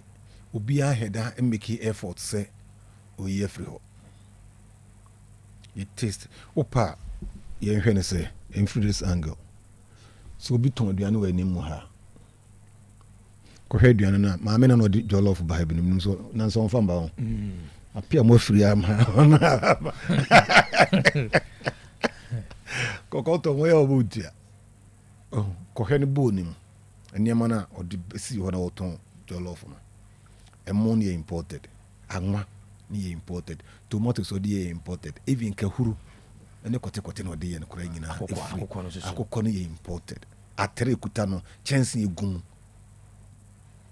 Mina import. I didn't imported in the 9 or the 90 fomba. Or no grandpa boys and cry imported. You don't have control. We don't have control. I'm praying, say, and Kukonkit and I say, when I can diagram. I'm praying, some being ye, amma, I bet importation of chickens. I'll be all for it. I'll be all for it. Say, but a dianet a gubo moa akura e dino. If you are tre, a cosi bono, any the woman in about 90% if free. I'm an on the neighbor. Do we have continue buying beer bar? Cow foreign exchange a tune home because so team money a so tidia a diana now day barman and call for the newborn about from nearby in some man, which is wrong. I don't know your exercise viewer. The more you yield per hectare, serious a bro, and it's beans in the sun and man. Egypt for day. I was returning me. So the 1 acre. Now do a bro, Ghana, now the 1 acre. Now do a bro, Egypt. Egypt may be at $20, now would be at $3 crowd. You yield, you need good seed, grass, seedless seeds, and you cry, you need subsistence farming, a queen, no support. A Greek form of some support, Opa be a to me, or mom ye fool, kakran. Say, only will be a friend extension officer. busa almost omuni will be a friend extension officer. Call form, what's a banchi pa? There's a banchi crowd, they are ready to cry so mutuno, me obe at least be almost 6 acres I ready. Kai opeche ya pa, oh yeah. Go and see the sticks a month banchi niana month for you and you be too good no causes a biano could do when you say banchi do type when you do for them, wait there for them, wait there for them. Who is controlling those things? Into number one, importation is also in a 2-year local farmers and so on. You intimi produce money ma noso. Inti amitia mon for emesre. Ghana pa you timi do body all den you cry money fifi and so come there. Efu be ne ha. Kodom na se. Omuru ho kote wa. Ewuro m ko tuje bi ko chire ho ko fu mo ba. Be ma no enso ani mani bo ba ne so body mienu na ne ba she na chikito no de. We yefu. Jenu nyano bumper harvest or our maize have rotten. They have to unko have bregu on it is a day. Kete. When poncha yeni ha, ne head on the free Burkina Bahasi. Ponchi Bokras Adanko. Kete. Nation motu no cotton. So kusrimpa no mba market de no be the name ba. I can't have a pamon. A ponchi kitubne da sacreso. They are by no beton. Breed na ye no ye nyina no enye breed eboa. It definitely a comedy. Definitely a comedy. Now when you brace up person feed you organa for utemi protein content person monya enam we na se for ke nka confirm ho asem. Kone nam lusa any chance na onya confirm ni bi. Iti China for because you say obeye aboa e ban tentem a omugo bebre inti double eye one of the delicacy e China preku eye delicacy omo pe nantwi nampa ba enam said nantwi 1 year afa no wo ba akopɛ no ba wo ba akopɛ na mienu no they don't go for it omo to no mo free Mongolia e de be fidi omo ba preku obetima inject aboa na mabona wo 36 o fidi no 6 months abona ready for market. Uko jina baby a omudi local aduane ne ba you love it. Enti no enye say obi na ama ne pension aduane ne boa ye dina manfo nya aduane ne. Wo de sha ban we anansa wo de sha we aboa. Ina ye ni pragmatic ministers. How much me implement the idea? Because papa we agric minister can and say also be farm market, farmers market or some market. The year be no papa kokra no MPP no mini kotoko so sa ngo uzomini body gu koko ka mu na go bresa o sem beton he don come you we policy. E bi no so de beba no. Into ba farmers market. Into we for nkwa na kokoto idea. That is not. First na nobody who know I said you are not carrying etimi ma e no so sa de aka wirem na ntimi man e no so and a truck takia rando ni na sefo no e ko go so wuram ho e wuram ho nyame be kire nyankomago e wuram ho ko fa bode ne nema ne de ba go so ne de aba ha beton so nyesa ani man sa aka wirem bebrebe it is the first na ye kan and the projects abobo ye ba no e boa bebrebe ko se nema ne nyina de ba kurum beton. Our yield per hectare and per acre is titi method of farming no ekuyen titi method of farming ekuyen say the second brantan be do ahye afu apam so ansa na edua ne man ketenkete na se fo mo no ekuyen ye panie man ketenkete it's not helping say ade anke etimi dua yenya ayibi ye kan say yenya yield bia na say brand bia different bia udua ubenya bebre ene na se for how often na obi dua body a efu a onim se body a medua body 100 apem body o mu ye 30 apeltu body 20 body oni aba we say how often obi yesa odua wie na 3 year no nya apem mienu ni 3 year no nya we ba ko 3 year no nya we we don't even know. So no so kofu mesu ase sa CISR no o ma yama body ultimi di ba ko pe papa mu sa ma ultimi nya sakes no body ma no over 200 300 edidua farmers do so na ya aware about this farmers do saying they are aware about this practice. But my checking of phones, who call YouTuber, fe.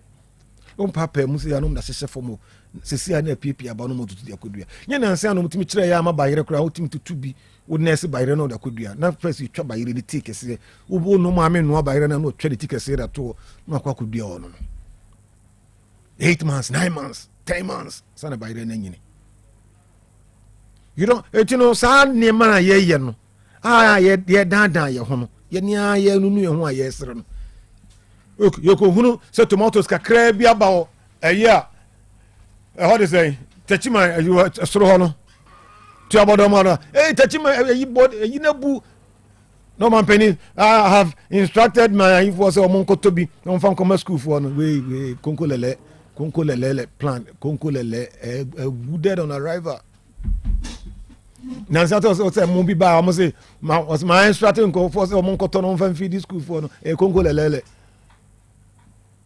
enye plan ba kokora obi ba so oba be ye tomatoes puree the mo friend tomatoes whatever okohwe akomada hokohwe ina de omunya no nyina no afide ni nyina okaso oyam ba yam nyina one day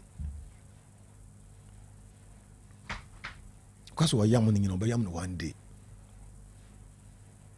capacity now the person de ye ba yam no nyina one day ye yield per we ni swa in the importation no so no it does depend on foreign there so do ki twa ba so importation no in the year yield no ye ni ami atimi nya the maximum returns from the yenya no mu a kobi okay anyhow we wakoko store be yom tonton asafo akire ho no tonton ne ma so mu bie eyi ni be so na nantwe nan fra buruchire ba ne nan na mo de bana aba so nantwe nan ni da ho kese o mo de machine ayi ni twitwa papa musa twitwa nanti o mo de ye no mo de ye we no asesa de ko hwe hase nantwe ba ko ye no ayese odidi men no isaka pam na ma aboa no ni yam nyina asese na ma na asa akoko nan na nantwe ba ko ye de ni free sexual from place ya pam na mena ba agogo fon so mo mpene ya pam aboa ya na aboa bezo onyine no ekesi ya de aba pam no na police tutuo sa na chire na ba ma yanka aboa ne yem asese na aboa no kra wo ye ne yem asese na sa na begina hu na ntwe no mko mo hwere nan de o ma hohoho bi agu kwan ho ase ye nkwawe na hwa bruchire de bruchire na ntwe no breed kama edu summertime we say no mo de tawo abonsu ne danachi no da ho is that what we do here eti ye yield ni sua eni ye san so to abrofo de bebre nti ye mfa ye de no ho e ba ne sa na e kan ye nti mane bo ne ye den e mane bo ne ye den si e betimi atwa aba so ya no a de e betimi ayana se betimi mama aduane abugana ha ame ho ato ya one importation no ye nte so tomatoes aban onye bold no ombra enkokoro ombra obra ye nyohwe bra emo bra nefa se Ghana for perfume rice a koto perfume rice ni seedlings ni bi o Thailand nefa bra wo mo conditions aduo mo yeye no and the condition bi no untimi ndua mi fa bi bra ne momo irrigation na se no mu ndua bi kase wa ha tomatoes no mo koto free Burkina ni Mali Burkina de ba no mo se o de na ye papa no utoba abawom na ba no yensu mpebi na yendua supported by the government supported by the Greek for no extension officers na se for no ya tinesi school bebrebe ase Ghana ni bia yare kwaso ko ne penes for nko abehwe nyina agri school a ebehwe yama ya didie no enso ya kitu abi omu wie kura impost wo College of Nursing and the private universities no ko be na unso mo shesha white na se kwanam baby bebre minim se kolora foforo na eba o se de na eba yati o bebre agum ba College of Agric a ebeboa ka bia animal husbandry work won nko ade e bia nyankwala se hwan boko ba bi o makon na de ho ba bi nso what school ni bi o se o mo na eyen mo mo hwe mo enwan yen so mponche yen so na o mo nso ba beye amana koyie banso obi e pe bi o so open nursing e wo ni krum nansi agree for a minister, health minister, Jaboso. Okotwa koko agu akodo ho baabi agu na obedua obeye osi nursing. Jaboso say wa ha. Say ho de menga so okotwa koko agu ba say e ho asase ni nyina koko asase. Du be si school, be si nursing da wo for how help twa asase and osi nursing. Agrek koko na ho no, agrek school, agrek de na nka obeye na anya agrek ho. Na anya agrek college, na koko college. Nursing as an deba. It will be MPA nursing on the chrome. One tis will be so a Greek and answer up away on the chrome. Those things, a train, you need the way you do understand because you say better oaths every about number bidi. And some car took one a view hanky in the oaths. A view hanky in the oaths. Brony obedient in the chrome dear because I don't have one Napomodin. Only my Menecasa, Mrs. I like her so much. Kasa very slow no church ni mu pa obeti also local aduane no ene esen kise mu kana na die tenant ye tom e ko fidi techiman secondary school be tom free ha imported one ko fidi techiman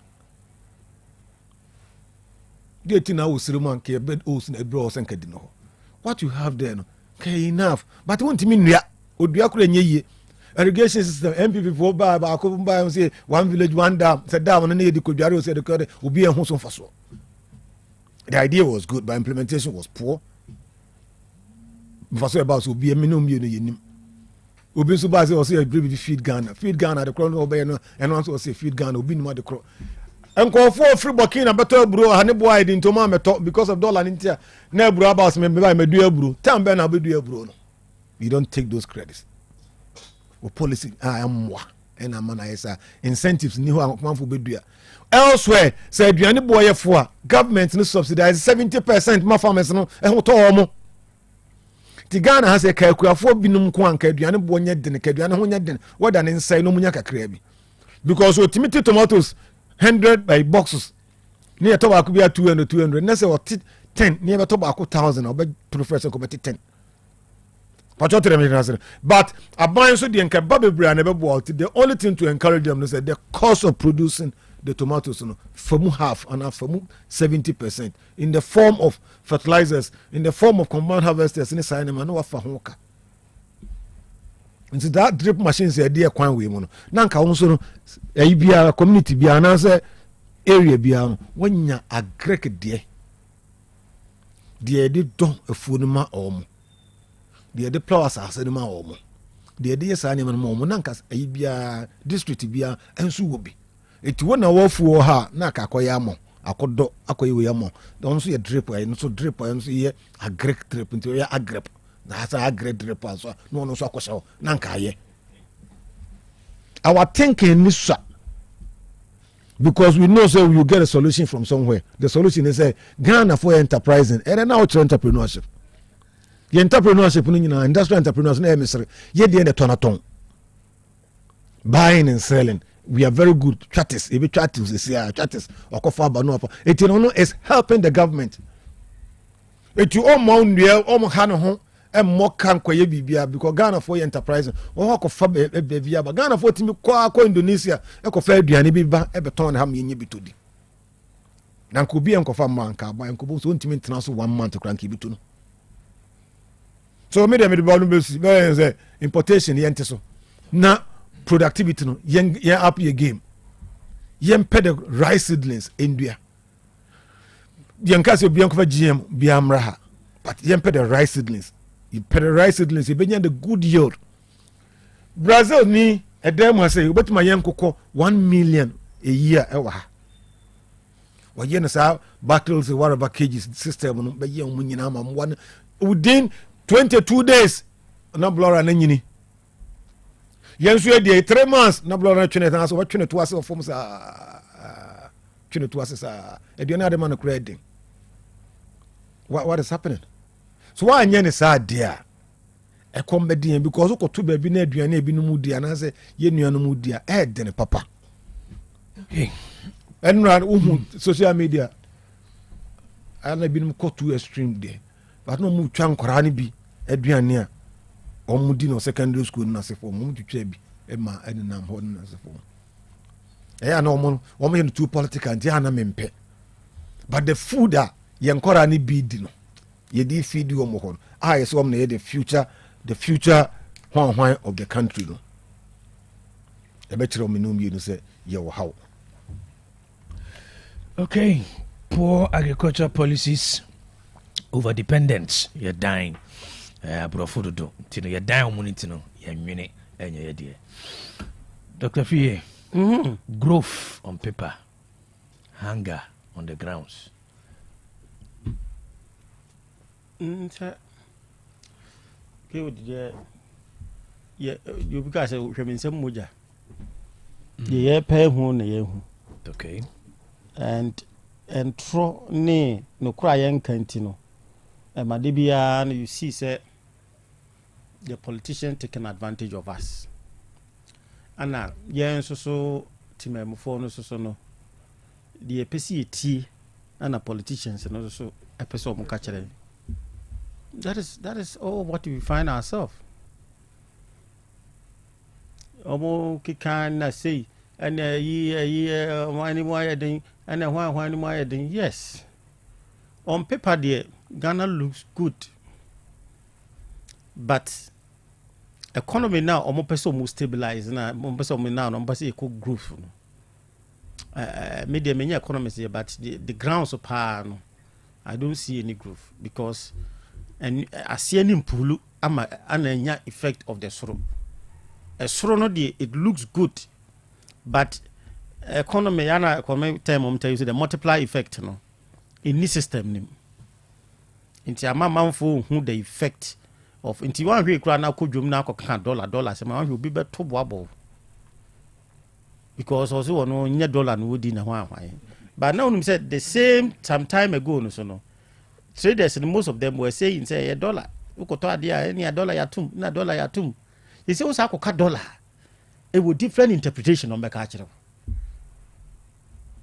so enti port honey a year ago a mom for playing you see so much to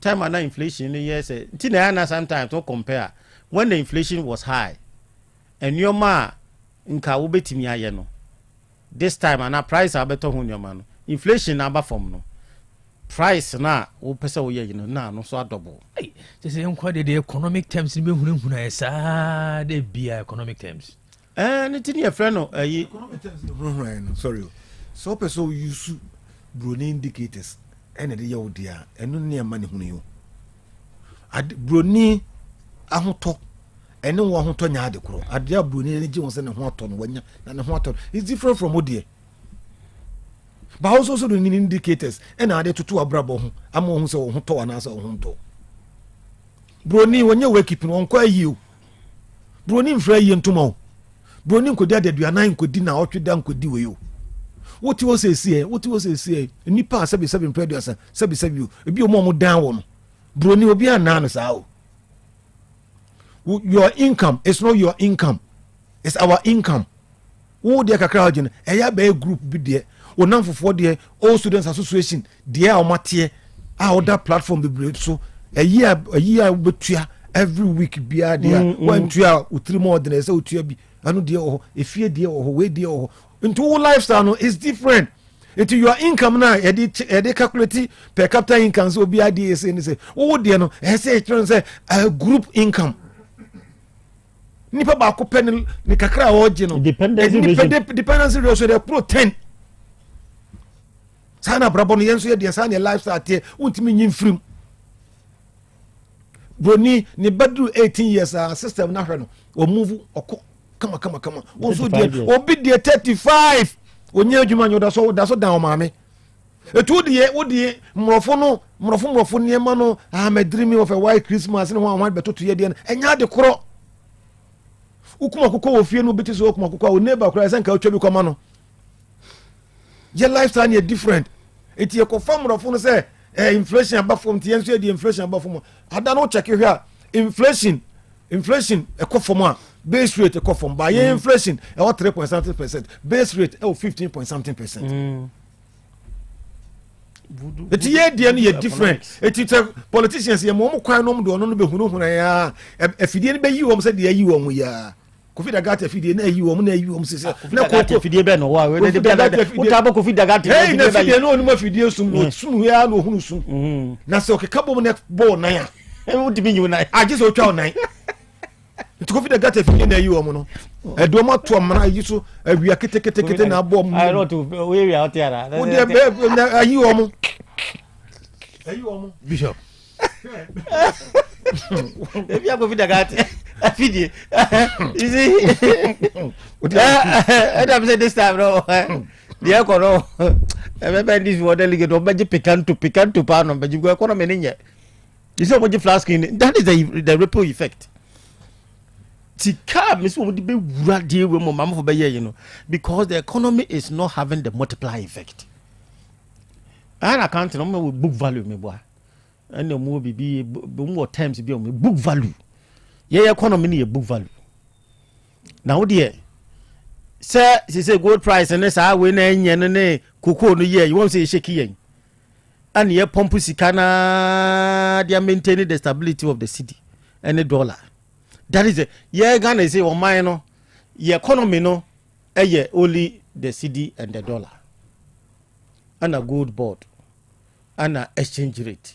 ye economy no definition of Ghana economy na no any there now Dr. Foucault can say component of inflation ni hwan no wo de bruni de na ye umfa ye de na to se maka cho se sa tea ne yi coffee ne hwan no ye nanam no no munum tea nye ye duane o breakfast ne hwan fast no na nye ye type ye nanam no munim breakfast no munim hwan ba ye se no ye yasesa taste na wo kan yasesa ana ye di abrofu taste inti so hu inti obi a ono ye adwuma ebi a bosome ye ma na 1000 na 800 no ni breakfast o dia kusua baako sausage baako akoto tea no so no Lipton se hwan baako na ayi milk no atowei enti e hona bread na ne yi no that breakfast no kwa be metumi cost be 100 cedis or 150 cedis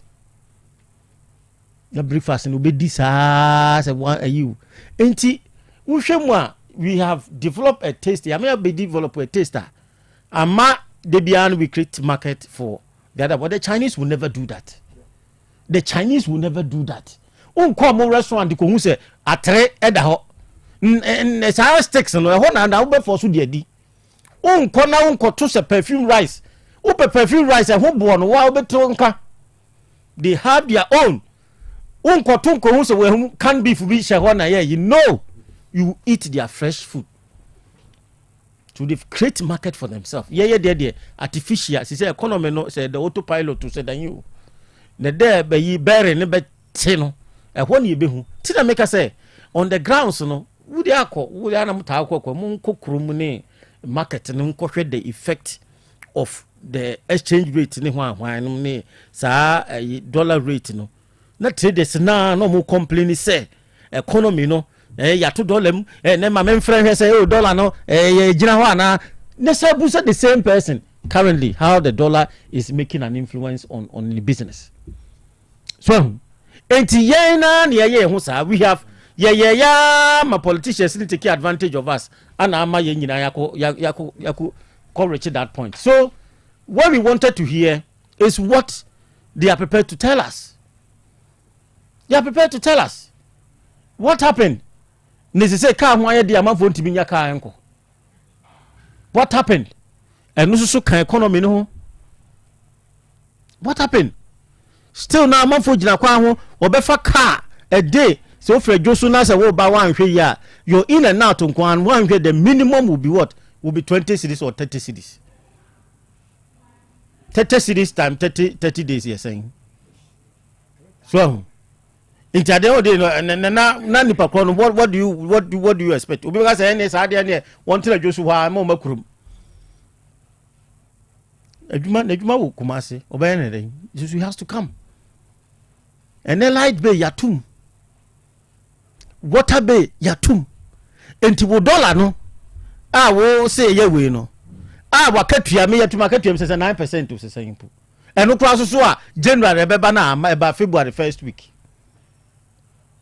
etwa ento say January 19th and ye betua ye ka eso 90 first week 5th February or 7th ana ye saka ye sika ye busa ye se hwan head count masesa bibia wo public sector bia software masesa no hwan payroll ye sesa no hwan ya sesa no sesano in such a way, and all these things are also sending in ano e bia mo amkrofo na mo pese mo de software ne mo company contract na mo de amamo, and you create problems. National service ana go fast we ni nyina baaye sa school system ye ko for be o mo create different software. Enti the system in such a way say as I say no Ghana a highest will be antimi can because yen ye dede na sebi aban no ye toma NDC ntino he say no ya wo kan say but I say baller so I say so that no one hwe na wutie mu a una ho nyina be wotre. That is how the economy is now. The economy ni we are all hoping because enche bia am kwa president hwan address parliament they will give a good kukon kitinkiti a very good policy. Kukon kitinkiti am be kan wa ha me ko kan oba bi omo ne me ko se kukon kitinkiti no e bi wan kukoi na ewe omu nyina no omu omu so omu, all because it was not a very good policy. But omo ya no ma kreti ade bia fa ho ma de no mo se nkrofo kwa ye de am omo nkra no omu timi take care of, because we are supposed to have trained them how to take care of these na make say obi ha dan ya nkokon ketekete obi timi aye me mama ofie se betrem no so be yen nkokon who born dog. So this system should have been given an education say bia see ma constituency we group we say 200 a year 50,000 besa and 20,000 besa 50 say number yen say number yen. We don't look at that. Ya busa wo offer Uncle PV kukoi na nyina omuwi sempane bi na o se de wo mo no mugina ho de o begina ho. And that is how it is. That is how it is. Enti economy no de me de me pen wanti no me wane hiam pa se me ton 100 cedis dia. To me no the economy is ye obi ka say na enkoto de empo menye manum na de na nwa so ye import. Enwa ye import. Oh, say a substitute. Enwa ye import. Enwa ya anya yi no mudie. Kontomri. Scarce never heard in adibia scarcity.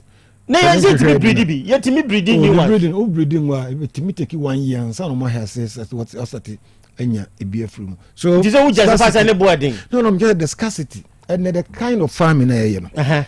So we decide na for the community money in our room. It first now could be kotewa no kunya bi ban no nya bi. It is could be konya ba akopeba. It's likely so. These are the reforms we are talking about. Say career setting agenda na so form. E bi wura agric mo. Aha. Yeah, timi improve productivity. If we improve productivity, automatically the prices will come down and farmers will also be better off. You understand it? Farmers will be better off. But that is the mixing link. Because time now. That is the secret too. Time now, a binding betransa on fan solve our problem in me now. On repun you motuna friso. So cause all reset agenda a Greek ho into buy no all reduce importation. Drastic measures now. Import to a bruma, import to a mumba, import tomato sumba. Nafi my mom for going to farming and now this guy was shawa in who year. Unya output numra na imbalance no tell no chombe 3-4 years na commoding ko for my mom for business go on be to be tiaw ansakra na ya to aba no. So to avoid sa niema we say na se form no enia me am ko import obrumra say be Ghana for kasa aduane wo ho. I don't see the sense in it say aban ko import obru by say no kra import obru by me wan na ebru so ho but enam so osuro pese on pesa kombeba amount for aduane bo be di nti ye import megum ne no so and enya effect negative effect of farmers so. So our politics and democracy in the way we understand it is affecting our policy from latest badly, and that is why minum we suffer. That is why minum suffer. Ka enne country papa bia no ha omo kwan ma ye ton junk food e wo mu country mu. Ko bi so check here me mo ABID, a bompire. And now, fairness, I had Diana and Abru for no, or Mudia Mamoye, obeys Nasifono. After the Nina, the Quayamba, Kumasina Ghana has here, ye be naive outlet to baby brave. Bonsi at one, cocoa, one, dear, one, beggar, one, way, any crew saying, I'm for crazy age ID, but we are accepting them. Yananki organic, you bang, organic nanki, beko in your root, no, we are moving away from it. Look at the kind of drinks that Abba system. And those drinks, I'm afraid of soft drinks, are mutuswana, tissues, or whatever. It's coming almost all over. And Mammy on the near Jumba country was, and also I did diabetes inside your baby brab. I'm more fun, they are shining away from it. Almost manufacture juices, I did to me juice, yeah, Ubenya no be did as if woman. But we are rather going back to those things. Policy bang and obeting the about Nyansapo said, O man penison babe, alcohol laws, bills, and maybe the parliament now control the consumption of alcohol. And I say the production or the consumption or the sale of alcohol, so whatever is it. Good. So benya the balls at their buy and it say dear Mrofune ye our Britain everyone everyone say America say a more 11 and I say more naya yenton and so kurunimu supermarket ko yenton ma oko ba bia yebie yeton yenton ma in time say yenton about time say yenton ma we age so do Ghana card and so card ko ansa ne aton ma no so on betimi de ebro mu ba you see the backlashes that the muchira say backlash kitu beba affect the vote then no they succumb to it. Other than that, I don't see why Nkomucha betting that tax. Look at the betting, the way the betting. Me and my water sharing and make actually say and Colorado University for the boys in Nyansapo betting is killing them. Who say or marginal group Nipan na numpe jina na they are discussing about sports results soccer see a previous night and yet the fun of the game no more but the money aspect, the gambling aspect in there. That's a country muna one control because you won't vote from the youth. It what Jones will be on to chacha no be anya the opa. Are you controlling them? Because for the votes. And that is the problem that we are having. It will be sweating more than house or also be a campaigner. No so party youth ni pe. No so diaba. And you read him legalizing no muti me do we. You know ganja ubia ultimi dua bi na koton ye de ne emburka se emburka kakra you know it doesn't make any logical sense. It doesn't make any logical sense. Look at your background. So kind of country of free so sociological destiny of the country, so the religious aspect of the country. Look at the outlook of the country. I didn't think Saudi Arabia for omonka so moko dua wi ni bi no omo koton. Sensa boy the produce nsan o hoden na obenye ska Saudi Arabia ne those countries they will not give it a second thought. They will not. It hadn't in how the end ha Christian population you say we population omo nyina shining away from those things. Why are you bringing it? Because you get some group people they'll be happy about it and they'll be following you. Donc, fancy, c'est assez.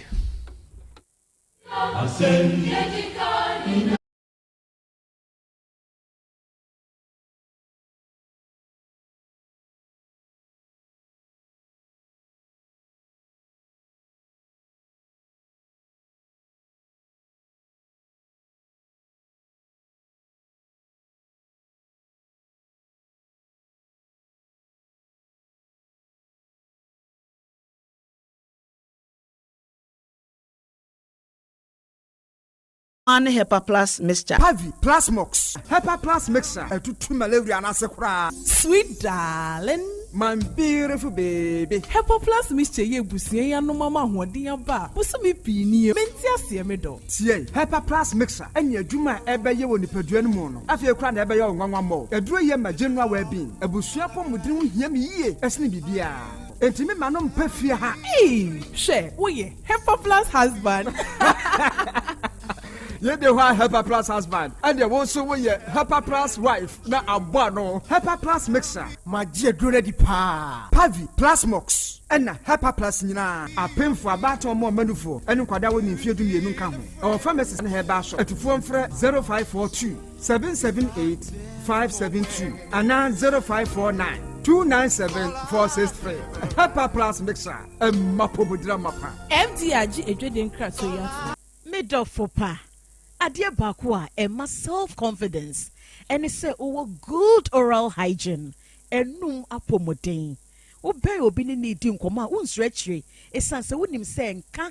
And a pampa if you were no move. Otec 102.9 FM. It was so would me. Bra by Grace Dental. Never no dentist. More show no move for mouth.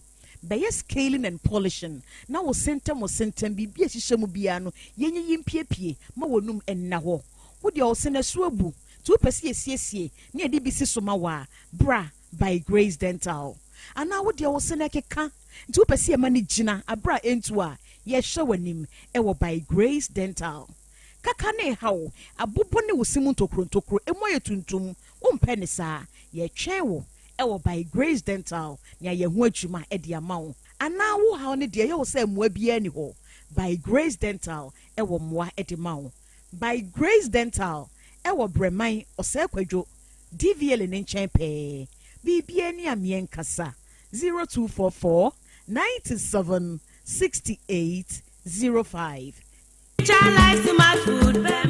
Obi benya wa na free ade e na apomuden so yansira nkokwan energy protein dietary fiber iron vitamin B12 and C omega 3 folic acid molecule and selenium and wasum dia go future life smart food aduane mu me pochinyifo Thomas bi se o magima aduane bi nkosonhwe setimi sanyare wa be se wo hane akire esichire yade mojabroso kokram ahotutuo o de epua be ma ne hunsu agene no aye mre wo mpam de ne nase atata stroke and de na pos wa ye Future Life Smart Food Beboa. Afedia aya busianchemfa Maltabella sogum wom enti a regulatory sugar level no san ye adwuma kwa nkasa enimu. Sana diabetic theory no so boa wani a enya sichire yade. Sickle cell, typhoid, asthma. Brantia ne maba wa ekwa gym. Mompe high protein nubinto. Obebia opese ne yefunu ye flat no. Wunya smart fiber any zero smart food a Future Life Smart Food diabanu. Ya Bolivia Enterprise na kofa nuani yaba o mayimu.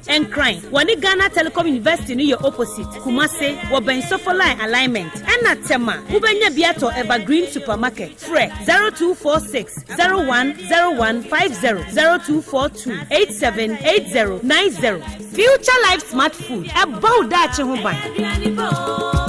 Me kai pan se me nana so sori no pa. Na wo de bidie atobo de tire so. Na wo de atwitwe ne se. De bia na ne se ye fita. Enke bia ni nanu. Nyame adubunti. Ofoso Mensa and Sons. Akofa Omen's original lemonade charcoal toothpaste. Ediaba. Ye de bidie akakadro. Eni anke chade na kabo mo ye dia ye. Omen's original lemonade charcoal toothpaste. Yasa de moringa ahahaino. Aye original herbal moringa toothpaste. Aye purely herbal. Sawudi emu bie twitwe wosia. Ema wosia fita. Eye nkaboni bie firi wonum na ema wosia hoden. We die ebusuan chemfa. Sawu pe Omen's original lemonade charcoal toothpaste and now original herbal moringa toothpaste dia. Encrying Okanshi for 024 634 4818. Kumasi ya was solid FM edanda danimu. Yane ade katlas dino ena eshenimu. Ehonso fre 024 381 4661 and 024 471 8672. Omen's original lemonade charcoal toothpaste and the original moringa herbal toothpaste. Dia will see here no. FDA ajegedi enkratuo yatum. Nako na. Na hifa na manfo agp ene twede de ekwa binimu so tete faso yi. Sikens nonte na clinic ya doctor usu kankam eda no. Doctor na obehwe wo yale agise wa hu moja ku na na. No krepa. Menia na mehwa de a mehu ni yie. Me kuba bi a ebi musu glaucoma, ebi musu pressure na do mani so. Ya ma afide na mehu na de kra. Enya doctor na nanu ya oye screen won kokko no. No krepa. Na say screen ne kra me ko bi. E ma ne de drogu mani so. Within 10 minutes e ba na wo mani so ni na akom ni nchiremu. Enya sem ketwa doctor say fa ni ho apa. Otene hepatitis B and C mechire brebum yade diabetes ANC chire yade pressure mechire mojabroso enam yade bia doctor tenete so mema sem entimi nkoyi empo so bema no ewu kra wo ba doctor se fagalic ba ko pe ebra na obema ye bema asanso atde wo mpe wo be mesa opese ye kese tintin ana eni me nua chire me bia doctor so e wo kokko kumase koso amanfum kumase achias Antwa road for doctor titi so 0598311311 NAC D7 clinic we bring your smile back to you. Ghana, are you ready? The best Spring STEM quiz is finally here. The auditions are over. And the best schools have been selected. What we witnessed was brilliant. Speed, confidence, pure intelligence. These students didn't just Otec 102.9 FM. They are ready to compete. The best Spring STEM quiz is more than a competition. It's a stage where young minds are challenged in science, technology, engineering, and mathematics. Only the sharpest survive each one. From 16 February to 29 May 2026, the real battle unfolds. Tune in every Saturday at 1 p.m. on TV3 for non-stop action. Schools will go head-to-head, brains against brains. All for the ultimate title of Best Spring STEM Quiz. This is the Best Spring STEM Quiz. Best Spring STEM Quiz. Prove you are a genius. Sponsors and media partners.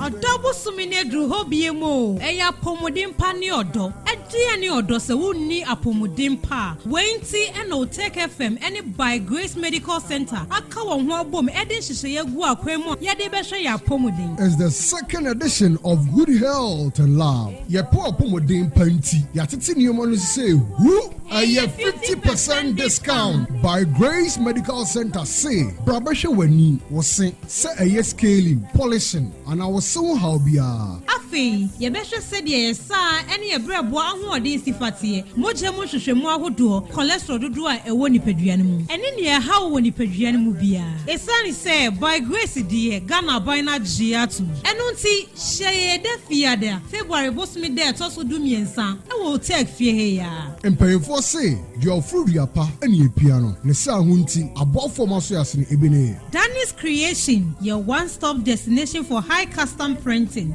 Petrus Cake Papa Fee, Samaritan Villa, Ahom Jibia Obenya Wasum Jemapa, Dapalon Medicinals, Indu Papa Fee. Ujima Travel and Consult wa Quantum Akonfor. Juices Drop Juice, Fresh Juice Papa, Best Brain Publications, Tomorrow's Education Today. Kayo, February 13th, Otec for the Emaya. Good Health and Love. Apomodin pa eni odo.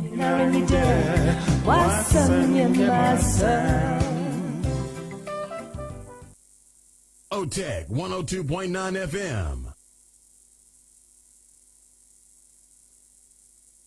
Pe enuro a ebeboa na boost immune system na general well-being wa gina brane wa pomudin agina brane a eno ane the fearsome 3 Hepa Plus, Pavi, and a Plasmos. Hepa Plus, Pavi, and a Plasmos are Ebenich, and the Aba, a bois, in February, a bois, and nipa, and more apomodin, Ejina Brani. Where ya catch you say for general well-being. On chain and yare and San Wakope Hepa Plus, Pavi Plasmos. And doctor, so Penyaba. Or they were so them. Nah, Yakuti Sempa. Hepa Plus, Pavi Plasmos. Yes, the fearsome 3. Yes, parts you. Yadi na asem de pie wo ho ne say sisi Hepa Plus ye ntwen say yare be ba ansa knowing very well say nnuane a yedi frama ye home unfortunately ye nnuane ni bi kura no say o to bo ase pa ahwe nhwehwemu ana be fo kwan so a ye nnuane ni bi qualify say ye be from say drugs ye nnuane ni bi chemicals a ewom ene said ye see affect ye nipadua no titru de ma ne kra no nom ne de ye ma ne didi o school no dodo no ano chemical o analyze ya en sheda qualify say be aduane aba be drug ankasa esanke omu be use kra in measured amount but ene ɛna atwa Ghana ho asi a ye nusu ye di ne sɛ aduane ɛno nti ɛna ho abehia sɛ o boa ma onipadua na nya apomuden mapade a ɛsɛ sɛ unya natural medicines ɛnyɛ drugs natural medicines a ebetumi ama nipadua no at all times etumi enya hoden eyiyi ewuduro ne eniema ni sɛ etena onipadua no ebetumi eyiyi every ho na o natural medicines dia me recommend ya ma sɛ ɛsɛ sɛ yɛ plant based bibia natural yes ebetumi aboa wo nipadua no ɛsɛ sɛ free plant mu ana sɛ enu brane enu tahini ne haban memu na etumi bebe boa ma onipadua no eyiyi fi ene nkekawa efiri widie nim na obetumi ya bibi saade a ene ye Hepaplus paviplasmus eniti me tai ka sɛ anka ebeye ya enye sikasem ana bibi fufuro bia minimu dia esesanka odasani bia na otwe bia no unya Hepaplus paviplasmus ede fa onipadua nim and evident ohwe adanse a eba so doc na sabio me menses na emaye last time student bi a KNUST had no share wonderful testimony also title say me book KNUST na me refer to testimonies e fi hoba nti na opeso hunu say de ye ka no saa ne tia na no how me no one sabio aya na ekeka no na ekeka saa so ene hene okọ washroom no akoti tinkakra otitia baso Kwaku gunsu a na ehyehye no na eba ne saa na akwakoye ohaw kese edi ama no secondly aya sabio edru se obebu ne nsanso a severe pains a o go through no na ama ayeden yet mensisi kura no 3 days pe na eba nanso na wotwe mu ni nyina no ontumi enko ba bia ema ono so nasum enjo no painkillers ena odegu ne wedie mu na ote se mi chechem no decide say ne Hepaplus paviplasmus obehwe se de ye ka no etesa na oso doc mi mom de me so me de atadwene bi etoto akire hwe se de wo ka no saa ne tia na ose de odi kan hu ye ne se de na itchiness no ekoso ewo saa area mu ho no a nti ama brebi otitia odwonso ana ehyehye no ejaye no se ene opese ohwe se eduru ne bosome nso a menses ne be say also for the first time in many years sabe a move from 3 days no to 6 days menses no sa back kama ena asai say back kama na enlo akona nim no a prolong no wansanso anti pains a ebema naka fie se anane dem se ontumi ko lectures also throughout the menstrual wearing in 6 days you know to me echo lectures a ebin sida oba university na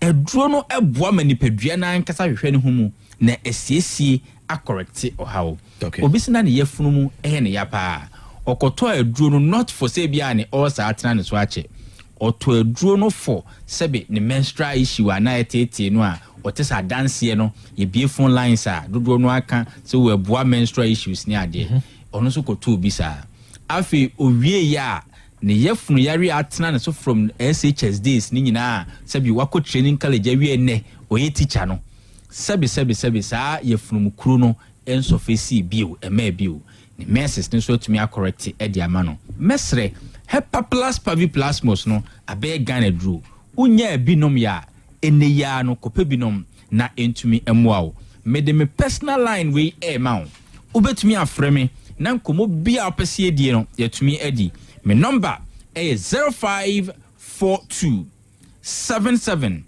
8572 0542 77 8572 and 059 13 67 898 059 13 67 898 ebia na wo ma ne opese edure won saka bi mekan ya wo ho asem bi anase infections bi na etetew mekan kra no onyare but wa otumu se wo nheda antiapo ebia ohaw a onamu no wanu maduru anso unhu improvement diabetes bi hunahuna akomayare bi hunahuna stroke bi asha sese seti in enso uwo bi man so mesrew Hepaplus paviplasmus eboa ema unipadua na ankasa hwehwe ne humu na aboa mo atumi ade wo ho wo amanone a ma wadress anase wonkomo ni nyina no emfa 0542 807 907 0542 807 907 Nemom o Ghana hadia take advantage say aduro ni bi wo baby a say okọ drugstore bi na obi ka che na say Hepa Plus hwan edian no kra ba ko ewuma so no na ne de no asa for the next available shop ubenya miensa ni nyina na onso wotumi edi adanse anas from personal lines 0542 77 85 72 0542 77 85 72 and 059 13 67 898 059 13 67 898 Hepa Plus Pavi ena Plasmos bebia onsa ebetumi aka bi ema bibia akoye di ama wo se obi ehu se ne ba se be kata akra achi na no akoto antibiotics ye headed towards doom ma oba no well being engine ye simple and so ya sase stress ye mano organs no with antibiotics enye safe for the future mesre oba atanya wutie me so obi an kan kire wa enye na Otec FM so Hepa Plus Pavi Plasmos A2 for say you are not doing any good for Obano future. Ma Hepa Plus Pavi Plasmos emboa busuano. Die betumi aka kire wa no. Obetumi anya o doctor bi, o nurse, pharmacist bi, no abisa nse die making it sana. Any bearing bia antibiotics brofo anything I fight against bacteria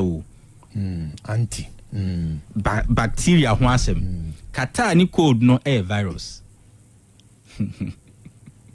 it's viral infection you don't need antibiotics you even end up say somehow bano system no because yewo Niema nyankopon no ankasa hyehyɛ including some helpful bacteria ewo onipa bia system mu it no betumi super say Hepa Plus Pavi Plasmos a supplement basically Hepa Plus Pavi Plasmos medicines na mepa bra chichim nipa bebre nim the difference between medicines and drugs okay difference ne so there can only be either of this either say your medicine and I what drug and now person be can medicine either so be can say food and a drug and you me we pay we say ba kun shemfimfini yes because you don't be shemfimfini you either have food or you have drug or you either have medicine or you have drug that is to say you person use mathematics they can food is directly proportional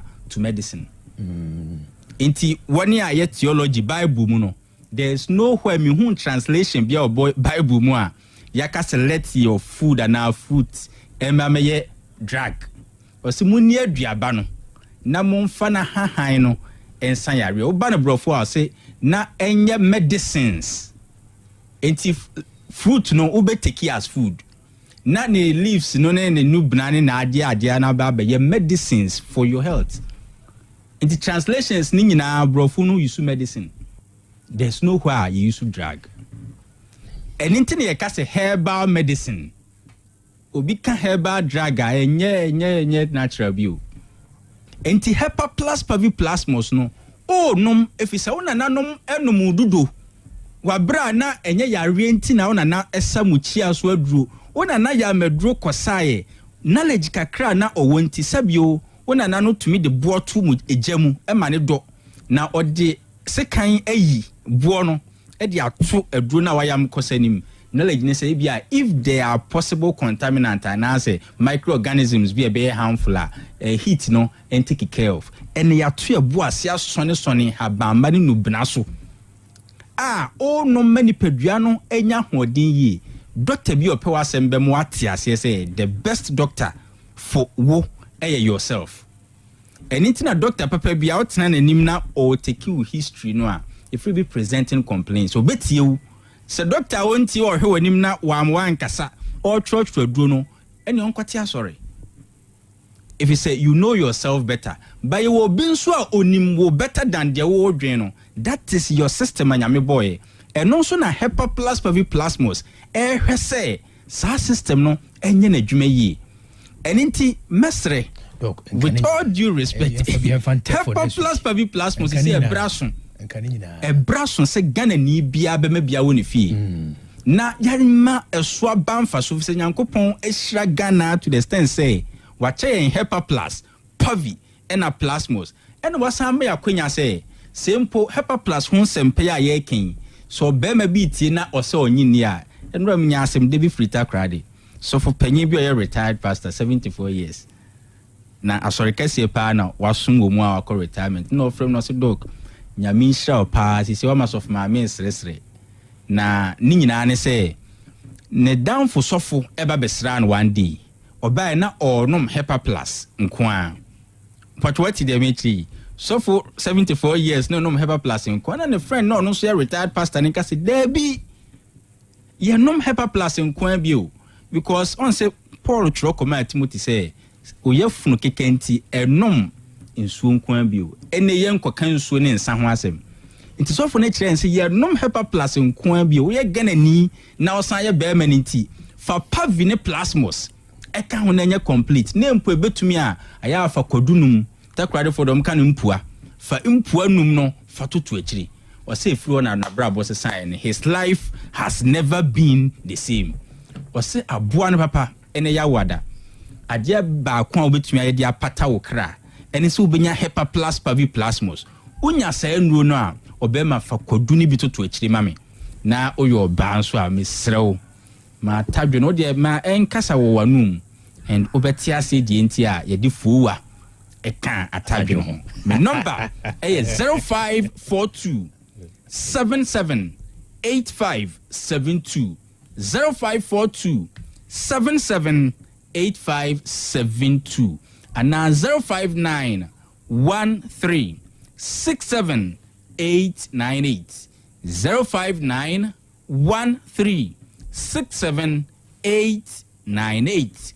Owa manonia 0542 807 907 0542 807 907 Hepa Plus Pavi and a Plasmos Kobe Martin papa no kasa jafusu me kasa free sofu kojo butentia me sira wa me sinsu ho akwatwe wa ha papa pipe mi papa so mi nisika na matufam bi na ja me papa amane yi hu e kobe busumi ni ensu di nsu papa mi nya bi na ide ayehwe ya mame me dwino ho a me ntiase busumi so a na mo de bele asende na yatua nchese me dwino ho a me ntiase butentia sofu kojo ade se di ensu ho asi aye drama yen so do mama what friend nipa bi period yi ho ahwan na ise che bi freno bi sa na se die na si wo ho a sa sofu kodwo butantia ho no ensuo ho ye dindin dia ma o mo sa na mi na we dia no odine o ye ensuo kura na me dia adware enye bi dia yi bibia Good morning, the champion host KOP. We am going Emmanuel Gonto Mebra Hababu. Kev Mamu Abaswana Pre, Namin na Manu Basetia, Naminchia, Joseph Bill, also on Basetia. Kevin Yamekan say, a year gun and Nina woman one step. One hill, two, Naya, or 500 steps. Okaja Gan is only the way 0.1. No, Diana or they are not Shini Shimwa, abandon a woman.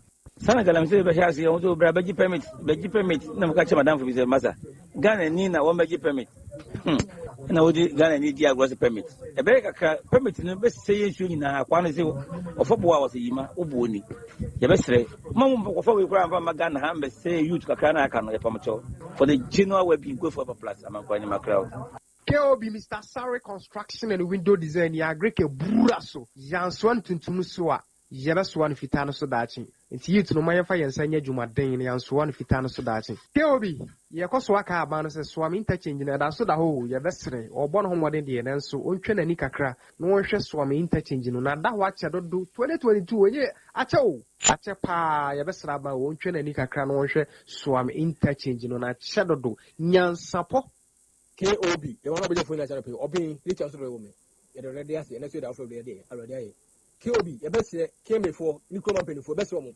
kemefoɔ ɛkwan a mɔde Dr. Mensa bɔla ho fɔ fa so yɛni nye ho ɛkwan mɔde ho fa so yɛni nye ho sɛ de bia mɔbɛ pam ɔmo 7:30 to 8 ɛnɛ me se 5:30 ahomate 5:30 na mo kemefoɔ du hɔ no ma ɔmo na mo ka bi so ɔmo pam ɔmo gu hɔ no ma ma mba ko na akɔsɛ kɔtɛ mo wɔ press serious yɛsrɛ mo ɔba fi hɔ no ntɛm ayɛ bɛyɛ 3 to 2 2:30 to 3 na ansa na mo fi hɔ akɔ wɔhu sɛ bi ɛma mo de dua hɔ no du na bo sɛ mo dua mo dwa na mo pam ɔmo sɛ mo nkɔ fie ɛhe fa mo kɔ fa tika kɔ di ofie ɔmo yɛ na sɛ bi mɛmɛ na wɔ fie ɔmo de press de ɔba obi aso ɛbɛ sɛ kemefoɔ obi an pɛjɔ obi wɔ kuroma no sɛ obi nyama Dr. Mensa bɔla ho fɔ mu no wudwa ɔmo na wudwa na ɛma no bi ɔmo te ɛma no te wɔ kwan ho na ka ti fi osuro be kɔ ɔmo te to ayɛ do obi anka ɔmo yɛsɛ bebrebe itazu bɔ yɛbɛsɛ fɔ nɛti fɔm ɛyɛ de kemefoɔ ayɛ no ɔmo yɛ obu fɔ ba aboagye ye mu abiagya amɔman yɛbɛsrɛ yɛpɛne fo mu di ɔman so mu bu ɔman sɛ ɔmo amani nkɔ sɛ mbɛyɛ tre apan ɛwɔ manwe mu yɛmɛduro yi me futre mpa ɛda ɔmo agana ha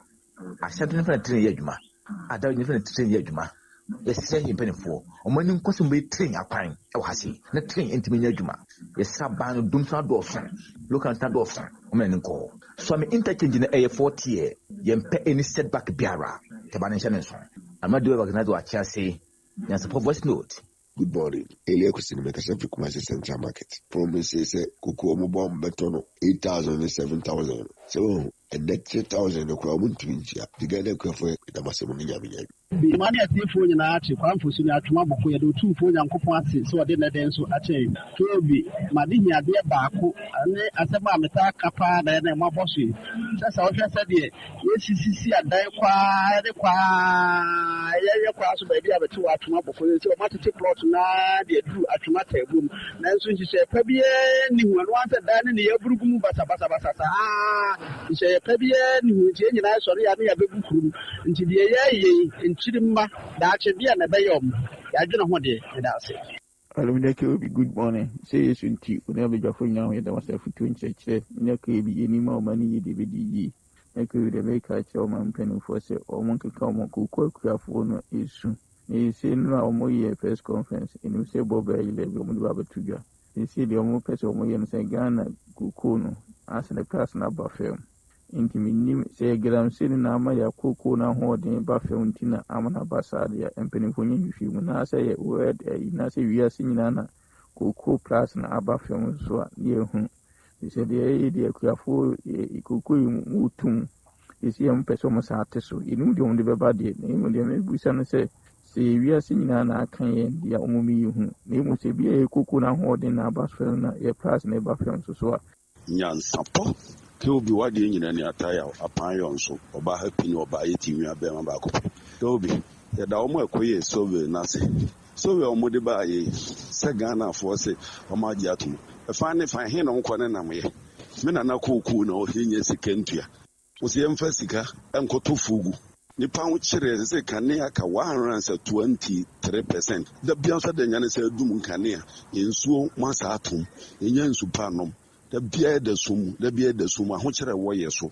enkura school fees kura wo ye se wo betua eno so no tua bie na wugya bie dia aka mu a ye ma we university ye sika kama ofo ye ho kire se politicians de wudi o machi a ke obi be ni pabone ni ma yi mu krasa sumdwen kamo sremo pamocho ya Ghana bra ye bra hwe ebi ni mu bra kwan ho babi omudi aduane befa aba krom ama ni panya biedie twa nyamiem ni kurani aputoja ka kwan na dawa double street na ka sin namu no be hwede ya fitafo age kwan na de oil Josbro filling station ho enche ho be hwe oil egu ka kwan no so Ghana boka ye saade we ufri aputoja Josbro filling station na wokọ aputoja station no organizers akese mienu wo ho mesi o mage kwan no so afa e kwan so no mo charge o jack cars e kwan so no mo ye bibia enti kroben so na betima ye saade we abe ebi su kwan se de be ya ka be fa so no mo de duane be kroma ma nipa nya biedi nanso ye de ye nya bi bɛhwɛ deɛ ɔmo yɛ kwan no yɛnim nkurɔfoɔ of organisers nyɛ ɔmo de akɛseɛ paa mmienu ne afitafoɔ na agye kwan no afa eti mesrɛ mo mo mpanimfoɔ no asɔnte na ɔmo bɛhwɛ kaa kwan no patro fa chew yɛlɛ wani yɛ ɔfa mo gyitum sɛ ɔmo ɛ ɔfa koko asɛm na yɛ ka no ɔmo ntwe ɔmo ka na ɛma ɔmo ho ntɔ because ɛwɔ kurom a yɛnka bi hyɛ mu yɛ wɔ ɛna mo ka nkyerɛ kokofoɔ no ɔmo bɛtumi atua 80 million your other and mo run with your own shadows mo ntwe ɔmo ka no mo ntɔ ɔmo sɛ bibia mo de bɛyɛ politics ma wo sɛ politics saa na mo di galamsey politics fight mo saa na mo di koko so politics fight mo aka gold board so wɔn fa anya bibia na de bɛyɛ politics so Kobi ano pe nyame enka mo ho bobie ni asafo nyame enhyirawo ene nkyerɛkyerɛ ahodo a wɔde ɛma santeman ne wɔman Ghana Kobi eno kwasɛm ni yɛmpanimfoɔ no ɔmo nwene daakye sɛdeɛ na no pe woka ohia adwene eno na ama ɔman ne yɛte kɔ yɛkyi no eno nti yɛmpanimfoɔ no ensua na ɔmo nya ne sɛ yɛka no radio so saa kwa na ɔmo nwene ɔman ne daakye ho na deɛ ɔman no sɛ ne ɔmo se kyekyere ne deɛ anhwɛ 20 years 50 years yɛde yɛnim no ɔman no yɛnhunu baabi a yɛde yɛsese ɛbɛbɔ enti ɔmo nwene ɔman ne daakye ho na ɔmo nyai ɔmafu na ɛbɛboa Kobi nyame nka mo ho Kobi mema wo ani abadwafoɔ nyinaa akyɛn great man President Mahama mamu a wɔbuo this time no sɛ wode compare ne first term no a wotimi wo sɛ wei no ɛwɔ n'anim papa na mmom yɛka kyerɛ ne sɛ yɛkamfo no bebrebe no ɛyɛ n'atacha emom ene ye kan fo no nti o ma nani na ho na president bebrebe no hwɛ no amfana so enko na emom wo ma adwuma den sɛ de be ya dabi Ghana fo ebe kai no na ebredu se e ba beto aba 2028 a Ghana fo do na be hwɛ motom ansa no ma to aba for your general well-being call for Herbal Plus big OT. Hello, Mr. Kobi, I don't pay so, but here we will take Nyansapo in a Sammy Tuga, and I make us a free education. The Amishram of Papa, when church, the party be a church, a boy, Nipo, a boy, Santima, Bogana for Yamishra. The Kobi, yes, sir, one country, a binary says, Sika, one year day, Sika, 1 year day, Papa, what's a dollar, and a dollar above from no, Timemu for so many old young so. Sika went in India when you've been trade and you may go in the Penny Canto. Good morning, Mr. Kobi Michono Begafonia, make a fresh from Osaya Walias, Deden, our Pema Shamami Antidura, our tears. Mr. Kobi, in fact, Ghana would train I had in a friend, Yanni Ayedi, I a dollar at Tisu, Beshe Krum, Yet a while about Yehudia Konya Kobi, and Yaban Koya cry, yes, over no man who said, $2 on Omra no Mahum, and Yaman, and Yaman no head on Teco Cano, and Momona, Omuyabi, Ranabi, Bimrakoni, Yabi. Any. Good morning, the champion host KOP. We are Manqua Emmanuel and Conto Mebrahaba. Give Mamma Basana Pray, I'm a channel man on Bessetia. I'm a cheer, a Joseph Viewer. Also on Bessetia. Kibna Yamekan say, a year gun and Nina woman 1 step. 1 road, 2 Naya. O to be 500 steps. Okaje Ghana is only we na way 0.1. No, do you know they are not seeing it shimwa. Abandon a woman. Sana Galamsey Bashasi also Baji permit, no catch Madame for his master. Ghana Nina 1 Baji permit. And I would Ghana need Diagos permit. A beggar permit in the best saying in a quantity of 4 hours a yima, Ubuni. The best say, Mom, before we grab Magana Hambe say you to Kakana can for the general webbing go for a plus. I'm going in my crowd. Afishapa. Boss. Good. Yeah, man, shall know what you for. I take for Josu. And then the buyer no, yet in Chiacasia, and Yasida, and I blew a tea for. If he said the BI buy a can, I drove will find it. We're tea for no one at 2 doing my into a fiasco near Sayaba, Nimudan, a dear through sunny way, Mudia, or say the acid Dacasia, and what tea for. Now, Nadia buy and Boko said you will find in that no who the room ever bo. Said Bruno, a gusu din Duma, said the Egino. Fisa dance here will go find what a tea for no one eka. So when you should bring Wakuma Bo Peri, who name na yo ya, you draw a good on to me that, go find one, be a kama. A 1 pompo, never bow, near pie, near pie. Nina, you mojamu yare, to no go farm a donor, wa. And in Yamia Doom, a droya boy near Marnum, bibiri ai no kranti atu edin Dr. Mensis ni na wo ho yeguso enum na fe kra de omu akra na eton aduro ni mayen ebu aduro mu dawo mayen ti se de nyame adum aduro no bia e kama ye ma me nso mfa ni agro fi se omo go fam ga aduro no ama menopause symptoms no ekofam ahoya ni nyina eko nyame adum bia e kama emema no so ka se ya nyi omumu fi se be ma bia ni se be ma no nyi dompe ni shim yintin ina maje fam tianu wo fam ya duro no ba sese ya hodena ba na hawo kase ba ko an na da Ghana fo so ya hututu pains na ye shebo se ye de ho aduro ba nti ko ye ho research e ma sa za into xylem no na wo fam mo no e twimu kase no a de ye aduro efre no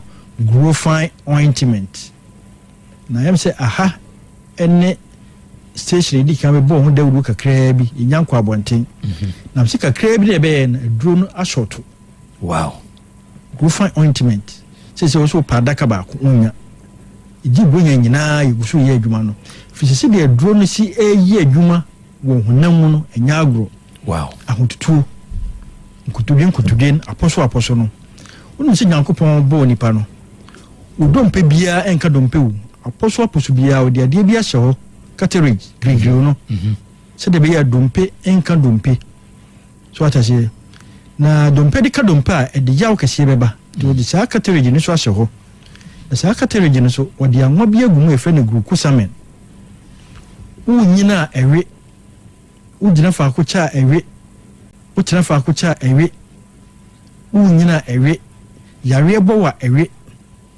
eno nti na onya malaria abonso no waposo nyina ya wo ya ko form no wudi go fine ointment no etwi ba bia ya wo ya bia no a ano hye kakra nti beteki over the pain na fe baka kakra nti wonti ukura pain no wuti aduro ne yawo no nti ento se wo yawo no enko no ana wonti go fine ointment ne yawo ne enko no na yare no adwane ti die ha bia se wachi kase wachi dompe ukone ya waposo na ya wadura ni growfine ointment no okay onu growfine we a now the ointment so twitwi wodi twitwi waposo be bia ana wodi fasra wodi sra yawe wo ho bia ebeko eno nti eyadura aba beka growfine magaduro no ho tuto growfine magaduro no a no auto growfine ointment no ube bia ye bia no ebeko empompo no ebowa na chese mua no wawura omojam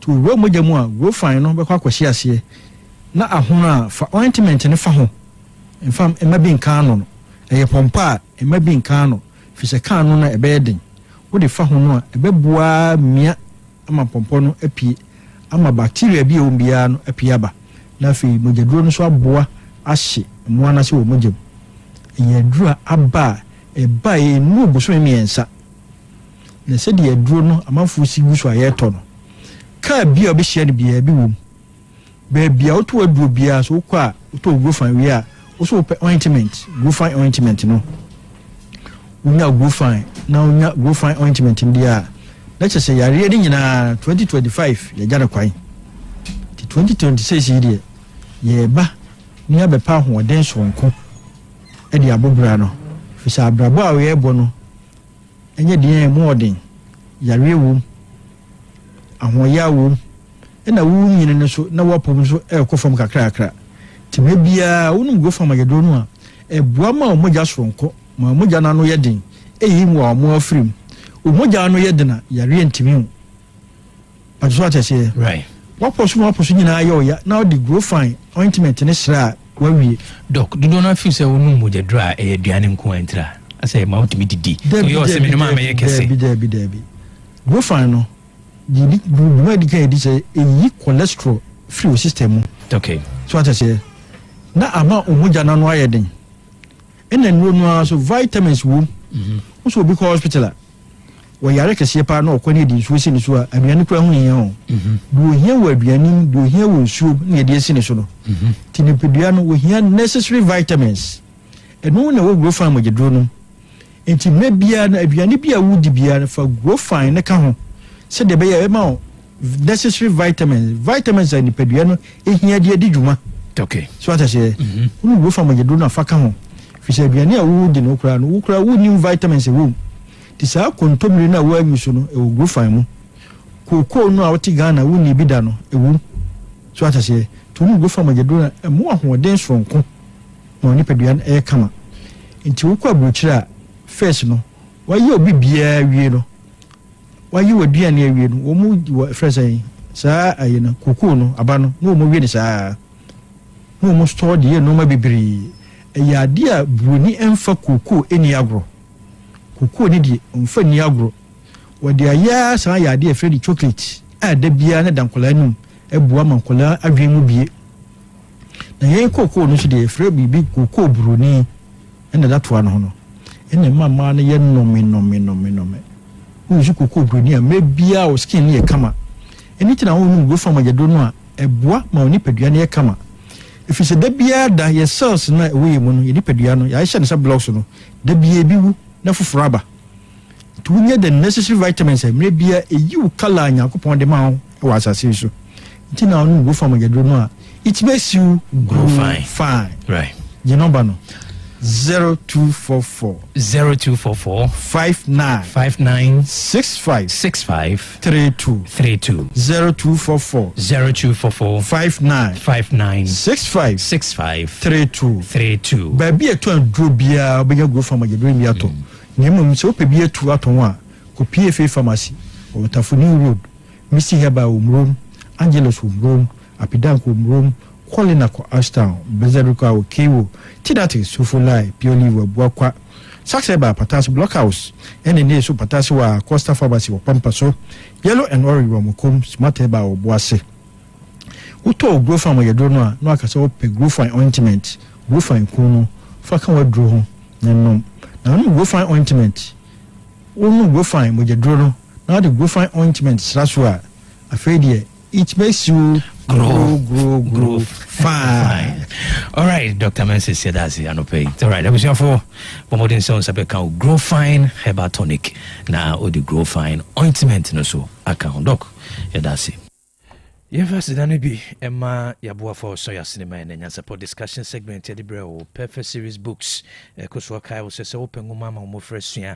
Ngoma GS and Nakaja Tuma Obi a free Nazi 1 copim GHS Super English Language, a free basic 1 copim GHS 3 History of Ghana, basic 1 copim basic 6 RME, basic 1 copim GHS Computing a free KG1 copim basic 6 Creative Arts, a free basic 1 copim basic 6 Science and the Maths. Perfect Series say Oni na bi wo Samson Alban Shachi School, which preschool a free Nazi 1 copim KG2 or numeracy, language and literacy, creative arts, phonics, computing, coloring and writing.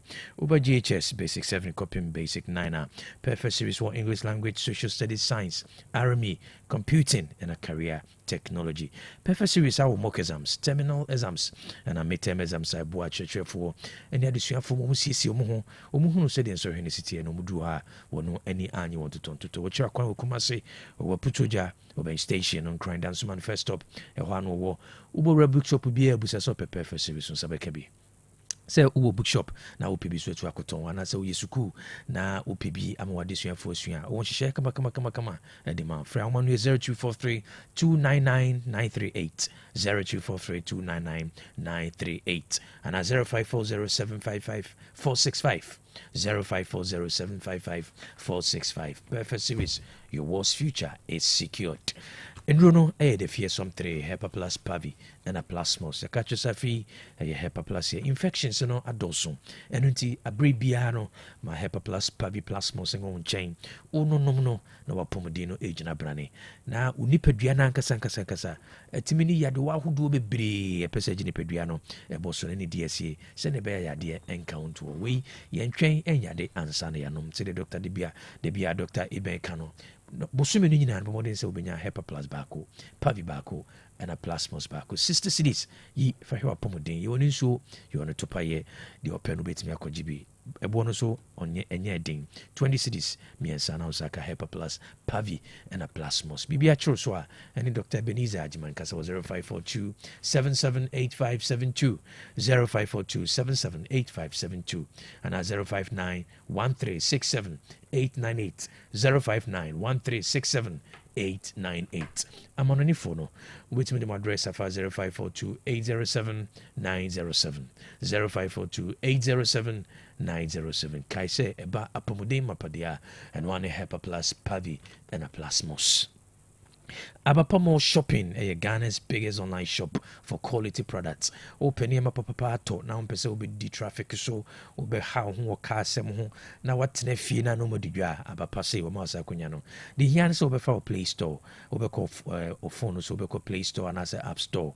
When you do her, download the Abapamo no Abapaye ABAPA more MALL. Unya download the Abapamo and answer oko www.abapamo.com. Adie bia yeto ye no abapasi will be a buso e wana kachi. Asuna beka se chapo champagne ubenye biato. Na say bar electronics and I say about electrical appliances, say your phone, laptops, TV, fan, air condition. Abapasi buso ho sanso ne bejade adie bia o hia de adwuma jade say yen chensen rice cooker blenders ni nyina no obi ho sanso ne banta de empaboa me che fashion abapasi bi ho sanso ne ba furniture empa enkunwa de na fe apono ne na hodo ni nyina no abuso ewo abapa asuyeye abapasi enka o say the portable washing machine aba ne bo no da from 399 Ghana cedis de man dance no say woto ade wo a bebi a wo bia no o de bebro on your teku and assessment or a 24-hour delivery or the bebro or a 1 day pet na usaka se usika so enso na pese uchicha na kakra anoboa or the abroa abapa mo so ma usakunya no mo mota fo ne nkwado no so betimi mo ne achi mota for 3 miles sakasaka park no e hwa no wo se uni Android phone and I say Apple phone na o de ne yam so a free 0593-386-133 0593-386-133 and at 0593-391-848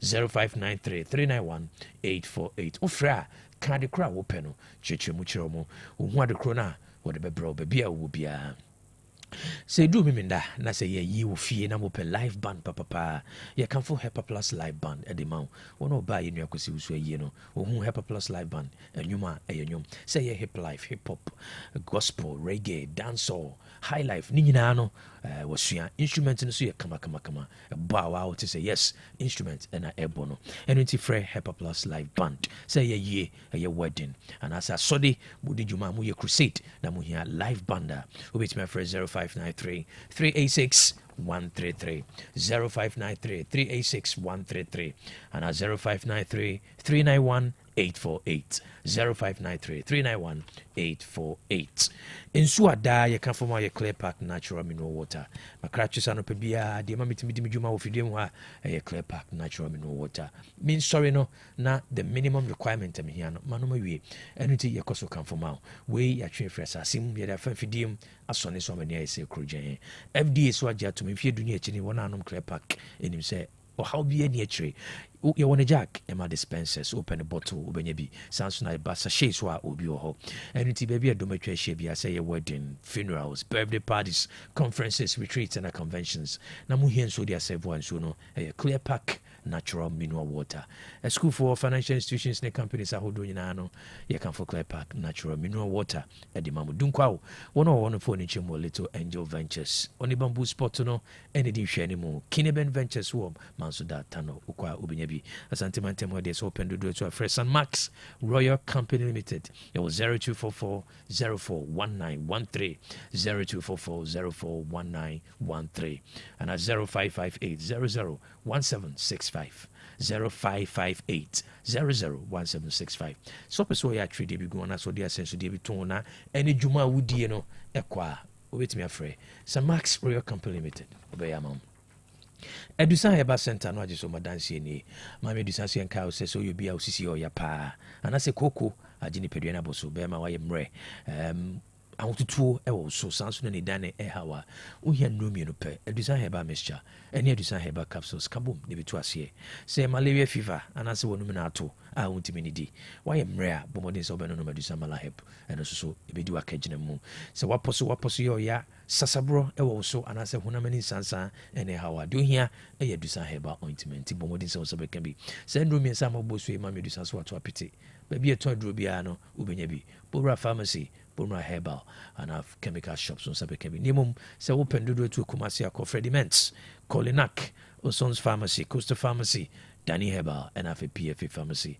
Ya debi also na de China on Yan Wedra, Mammy Dusase Furniture Monasway, or Kumasi, Swami Magazine Macro, going filling station Dynamo, and Juana Dusan Herbal Center and the clinic war. Or if you did come. What do we see over here at the cry how only peduanum na Uhuna or the new passo I can frame my medicine 0500 110 115 0500 110 115 and at 0557 009824 0557 009824 over to me so as I 0557 009825 0557 009825 Osbel Electronics yen kai say ope electronics and as ope BBFA electronics one all your electrical needs Osbel say your number one stop shop.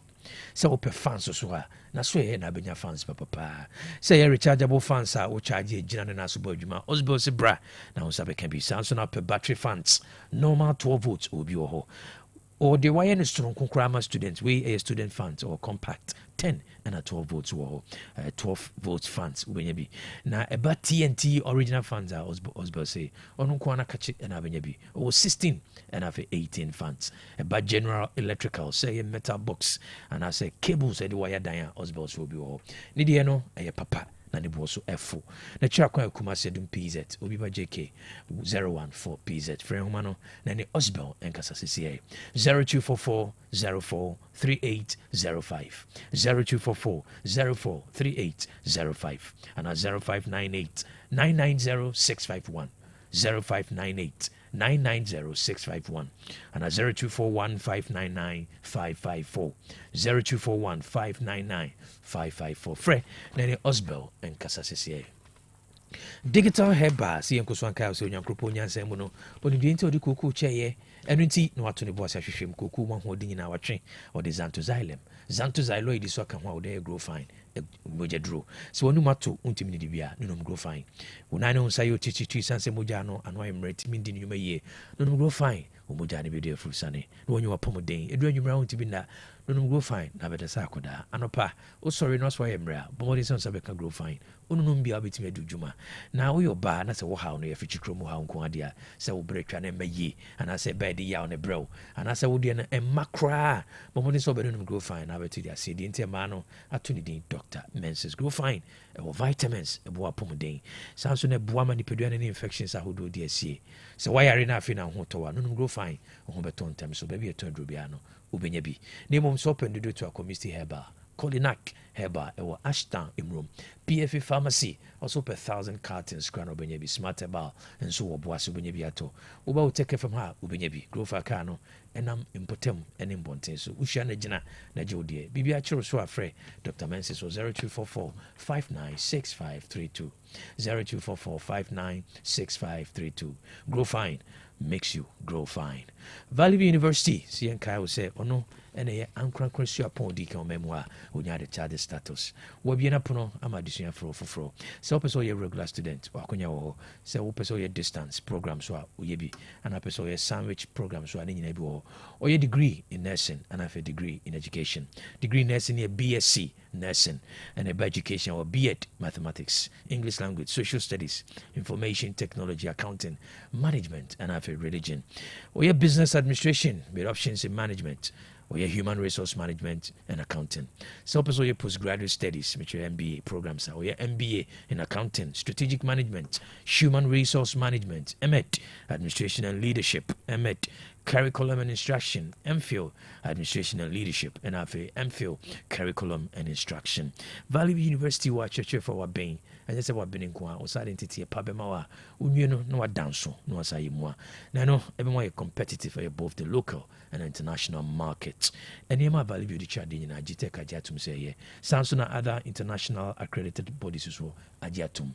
When a chair Kwan Kumase, Odium, Bia for Bebre, Obetim the Nature more, and now Obetim Yako Abe Fontin and Fidian so, Nabi Bia Upebia Biano, and on a www.vvu.edu.gh, www.vvu.edu.gh. Ubetim Swafre 0243-286-812, 0243-286-812, and 0542-211-281. Sorry, 0547-211-281, 0547-211-281. Valley View University, integrity, excellence, and service. The Palom Medicinal Siankoswanka House, Lipiquin, Lipiton, Ebidaso, Ewujaso, social bujem, Noya malaria, Dibituase, a Lipiton. Now the consul Lipiquin, now the consul Mujadra, Lipitono, Akahu. Sheneso Lipitono, Yanyadi Asaniano, a Mujadra, Unuma Sisi, Lipidiano. Happy Man VS Capsules, or Tabejaso, Happy Man VS, and we are 60 ml liquid. Sheneso. Say, we are Bemana, we know about dear Shimna Siena, or Jamua. No, Happy Man VS. Happy Man VS everywhere. Sounds now I am real pem won't mean sorry, who about to Miss Auntie, and I saw no baby shame ba intimate free mumma. It sounds say one I am rare. Bomodin sounds have a Happy Man VS way a system in so what you need I for men. Bomodin so better be now Mema Semno, Ibijana Branny. Sounds on enter 5 mixture, and that's where just typhoid fever partner how dear, no be able to us here. You have no how biano, no enter 5 mixture, if it was say ulcer, show peptic ulcer, and I said gastritis. And from a tajana we am a buano tashiswa. Do you hear a enter 5 mixture?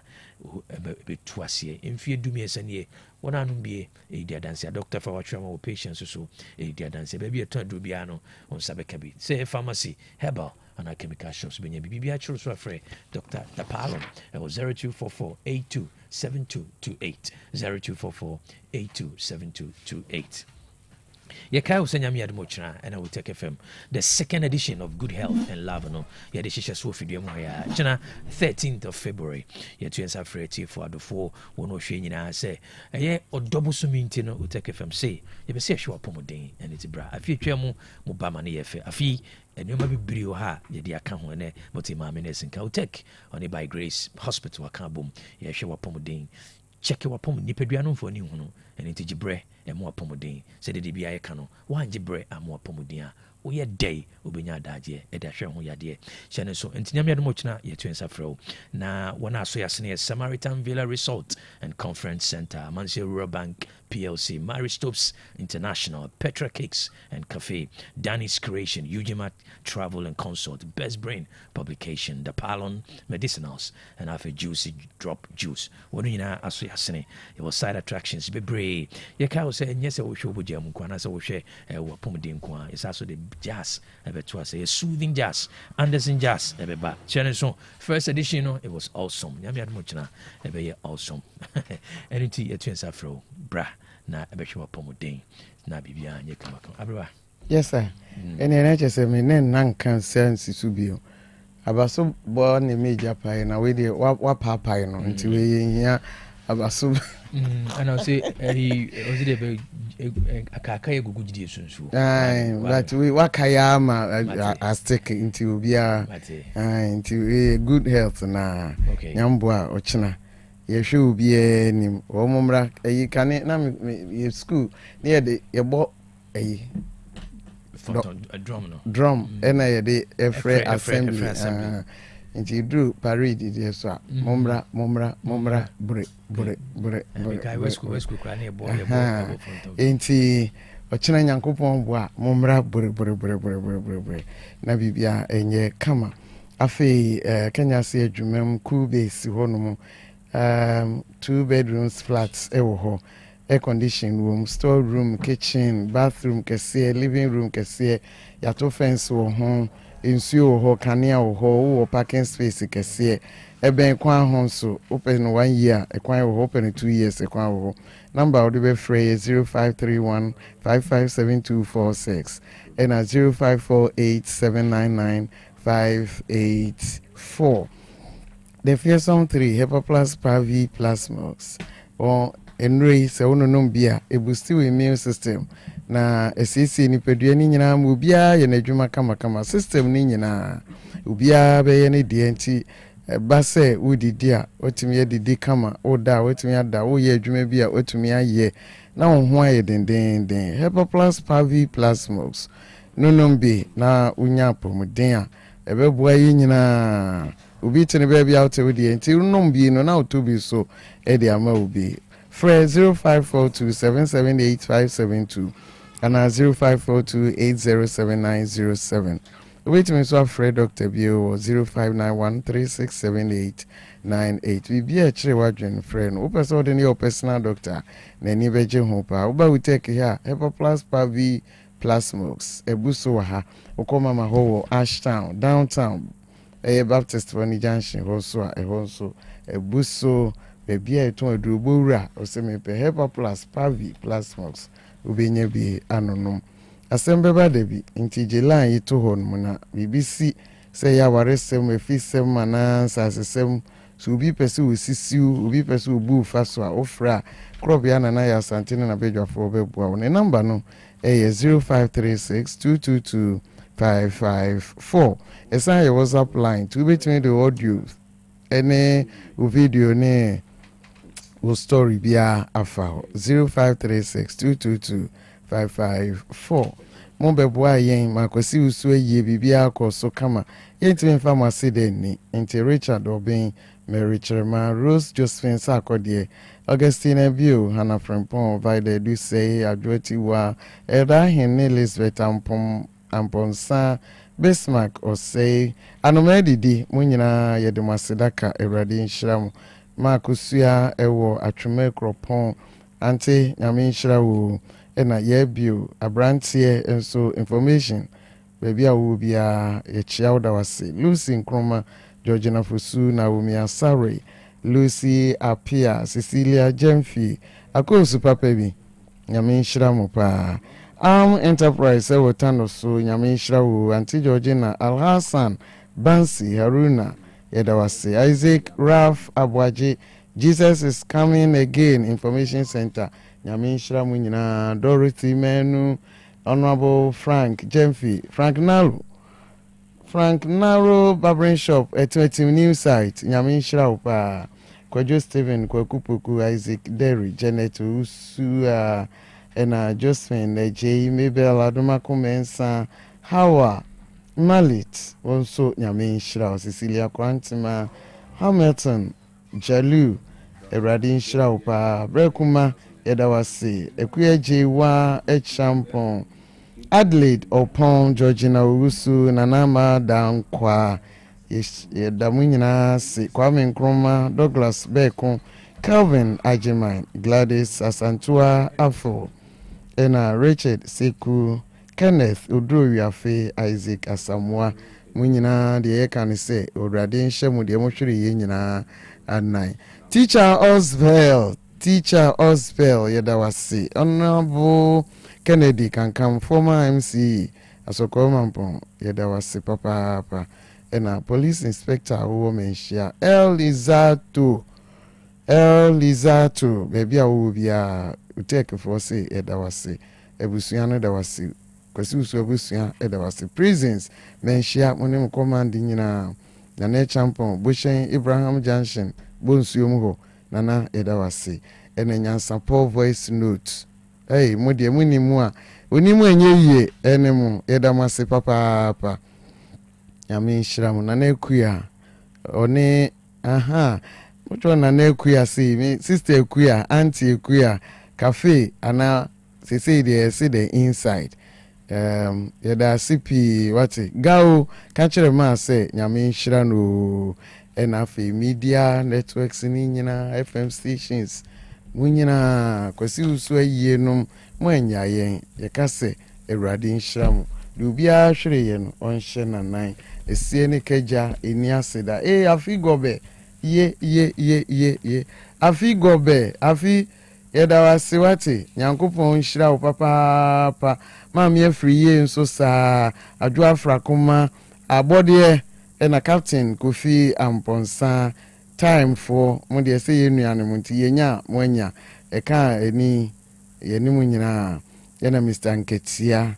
Katechi Eradin Shra Williams Obobi Yami Shra Munyina Esieni Keja Eniaseda K Yawie Obi amejebe no machira me na for say be me wedding papa bi tweregi basa bi wakoto tatnya buti I don't sweet as and then mama bas sometimes so am due buda but we jam wo ka bia mama ana so be ka bia ma the wife here can dey kru sa wo ring so dey papo monko ejaba jewelry e hon wodi pure gold e ya gudie bia ejaba jewelry e ho dey na me pe all right ye be ko ejaba jewelry e hon na wo pe pure gold ye dey aye wedding any engagement rings, bracelets, anklets, waist chains, asumade, komade, papa, ne border from Wubenya. Or ye be our Ghana, no, I be so amonone. Any train away, we were a Jabba house, a Doom Kumasi, Prempre 2nd Street, Monfre 0277 10 44 88. And Menshia, we were a Jabba family house, Menshia traffic lights, Monfre 0277 40 44 88. Website www.ejabajewelry.com and an email info@ejabajewelry.com. Ejaba Jewelry, a good dear papa fee, no.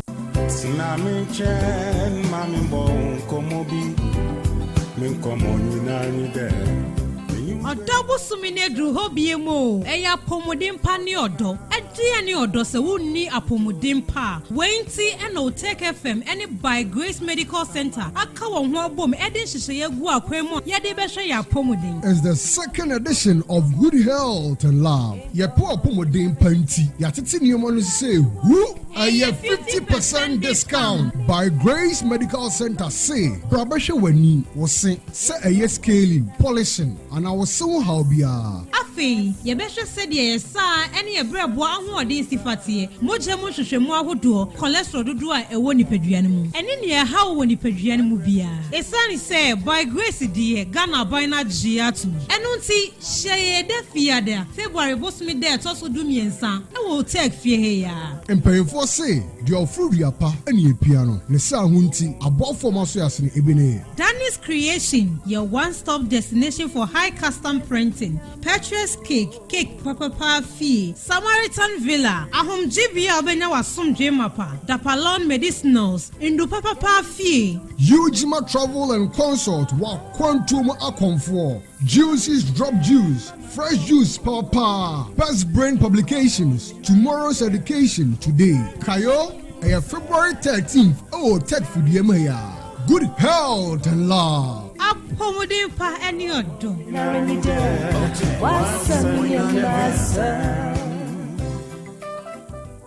Abusia se refi na kofa mpanyifo si enchi yemfa aseda sonkoma enuanim a ono so kan ho na yija yenu akosusu achan Samson K Nyameche Hello FM aseda no kese pa ida wase na afi Dr. Luther King Kwame Dinkra Pure FM osusu yeda se antekoko aseda eyodia Linda osusu beboae enuanom nyina osusu be kan ho ma yija yenu akosi kama entino yentimifa mosedendi yeda wase semu beso yemu Samri yensa kan Samaritan Villa Resort and Conference Center Elfidimwa Akwaba Yenya good yenin komo a day pa nema Samaritan Villa mudansu because moye key sponsor for your china program no a special package 2 winners and as the 2 couples on winner no or mo baho anything chire what is Samaritan Villa Resort and Conference Center edene mudansu na fe wono obanusu no what they should expect.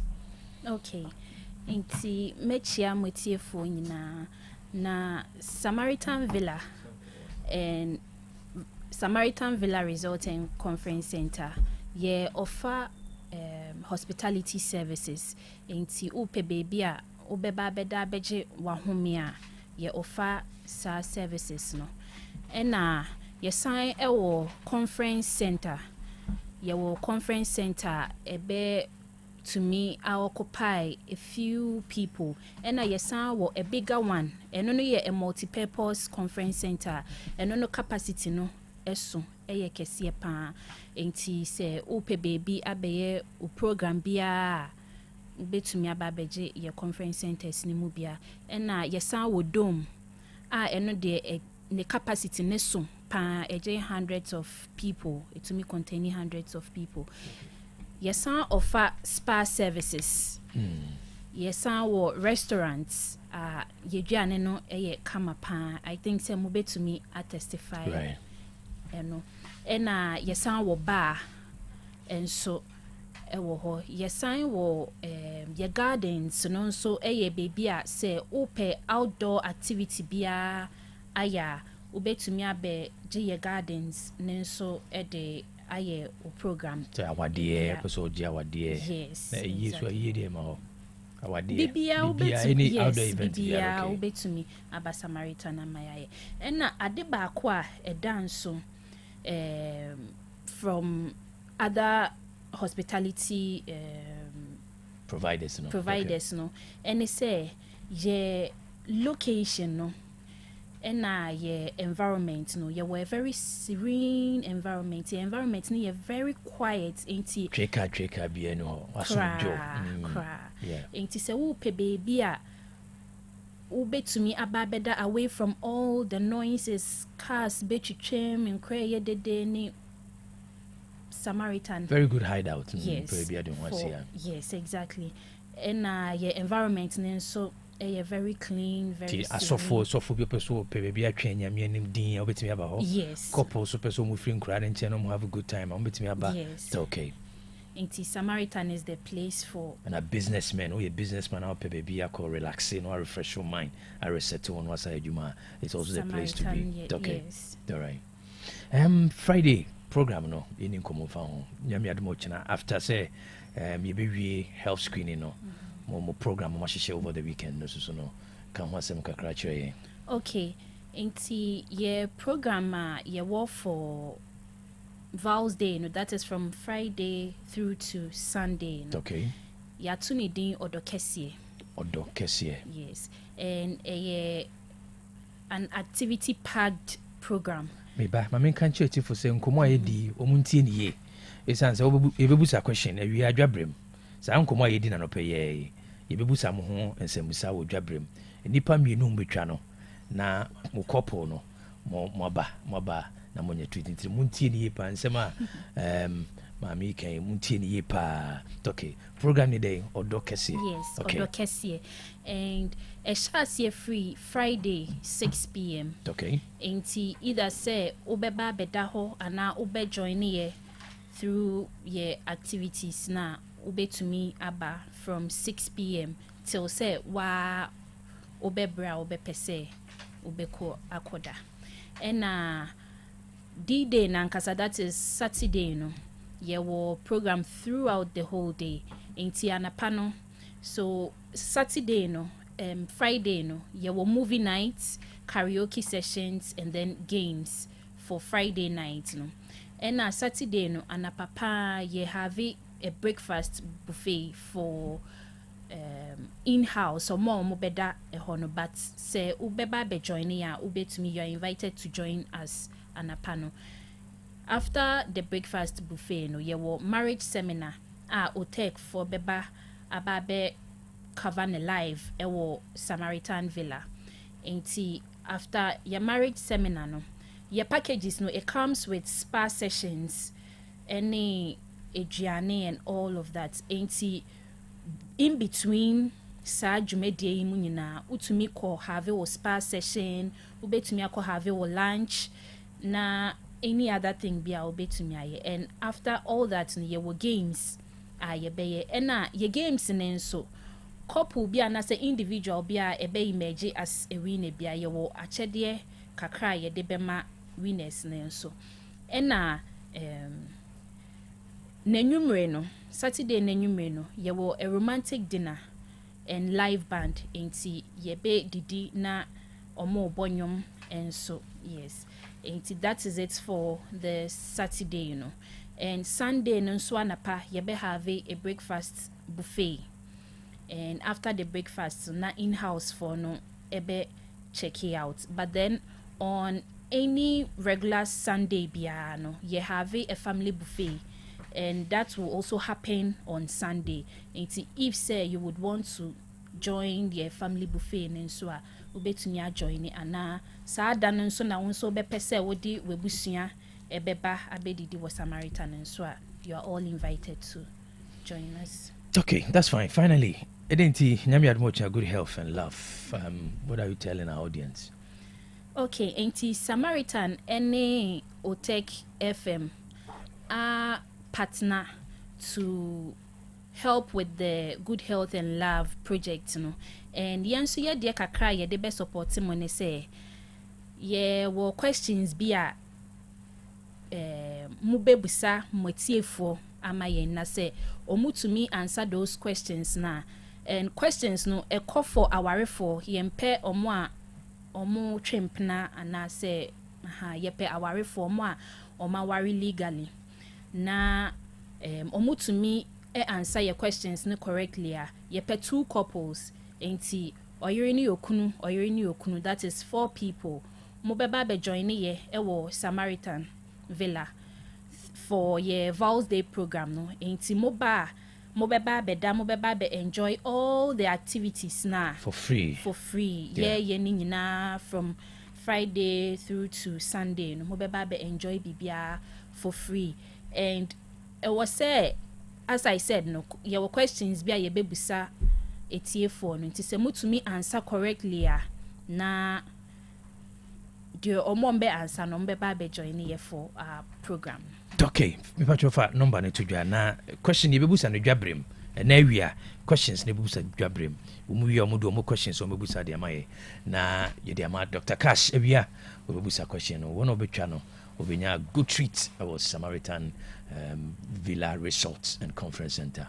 For number ne tudwa. Okay, enti se upe se umbuki reservation bia anase upe ye tickets ni bia to a obetumi afre AC number way so 0596 912 684 0596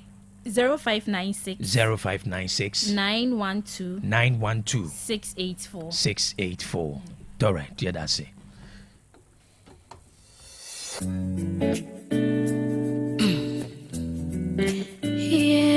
Abusia Sabri Yamakwane for birthday wishes no FM ne come say digital heba or the grow fine moje draba dwaso ono na so yasne na dani de nyina de mo birthday wishes na bremo wonuma to na untimi de dia no grow fine mo nine on say otiti no grow fine e don nwumra untimi nda ya say do no grow fine anopa obeso no yemra bo modin so be no grow fine so your ba na wo hawo no ye fichi kromo ha nko ade a no grow fine na beti ase di ente mana to needing Dr. Menses grow fine moje duro no baby aton duro bia obenya bia to ne mo pendodo to a community herbal Colinac herbal ewo Ashton Emron PFA pharmacy Tafuni Road also per 1,000 cartons crown obenya bi Samsung smart herbal o boase obenya bi Boro Otec FM ha on sabeke bi grow fa car no and I'm potem ne mountain so we share na gina na je odie bibia chiro so afre Dr. Menses I was 0244596532 0244596532 grow fine makes you grow fine. Happy birthday, happy. We and a happy birthday shonko dedi kan koma mi ankasa my wife KOB Mrs. Matilda Owusu Boateng ene ewa oda mi she onyankopon hira ne bambo ene ne kankon e de ma ti o ma inshira adom na afinkunim yenyina say ma happy birthday onyankopon kan ho na onye okese. And it's a beautiful day. Happy birthday to Mrs. Nanaba Ponsasaki or Atlanta, Georgia. We are free Yankasa dietitian. Mrs. Efua Owusu so ma oda pa was showing Yanko Punshra and the Bumbo Shunko at the Mount. Happy birthday to my lovely wife, Mrs. Evelyn Equia Sewa Enin, which radio ATTC Practice School, Akrokeri. We free said Destiny, Formina MPP Research and Elections Officer, and Afia Konoba Opokunyakon. Happy birthday to Pastor Francis Boateng Amponsa, who Church of Pentecost District Pastor Manso Watreso, we free Nana J Sikapa on the so Manso that town, or so Maudapa, Slonyankupon, which Rasrunkon at the Mount. Happy special birthday wishes to Felicia. I'll say it was Sefi Kwakrum, or Kwakrum, we free your fiancé Kobe Taxon, on the so Sefi Kwakrum, or so Maudapa, Unyankupon, Shrapa, no Kuswankan. Happy birthday to Mercy, we are Jumawo, Mother Business Center, Christian Service University. We free your sister Dinah, and Yabushani now, so Yaminkan, on Trawashim, Numpujao, Infiadumu, and Quatumu. A very beautiful. Happy birthday to Mr. Dr. Victor Amankwa, we lecturer at K University, and I feel your senior mass server at Watunsu. We free all mass servers at Watunsu Roman Catholic. One so Yaminkan, no Kosua Mo buying a broad you all day when you are Comaswadi and Famau. Happy birthday. A blissful birthday to Mr. Gideon Afriye, we are a member of AME Zion Church Ajamasu. I say God bless your new age apostle. I wish you good health, prosperity. We free Nyame Kwabna Morrison, Mourinho inside Ajamasu.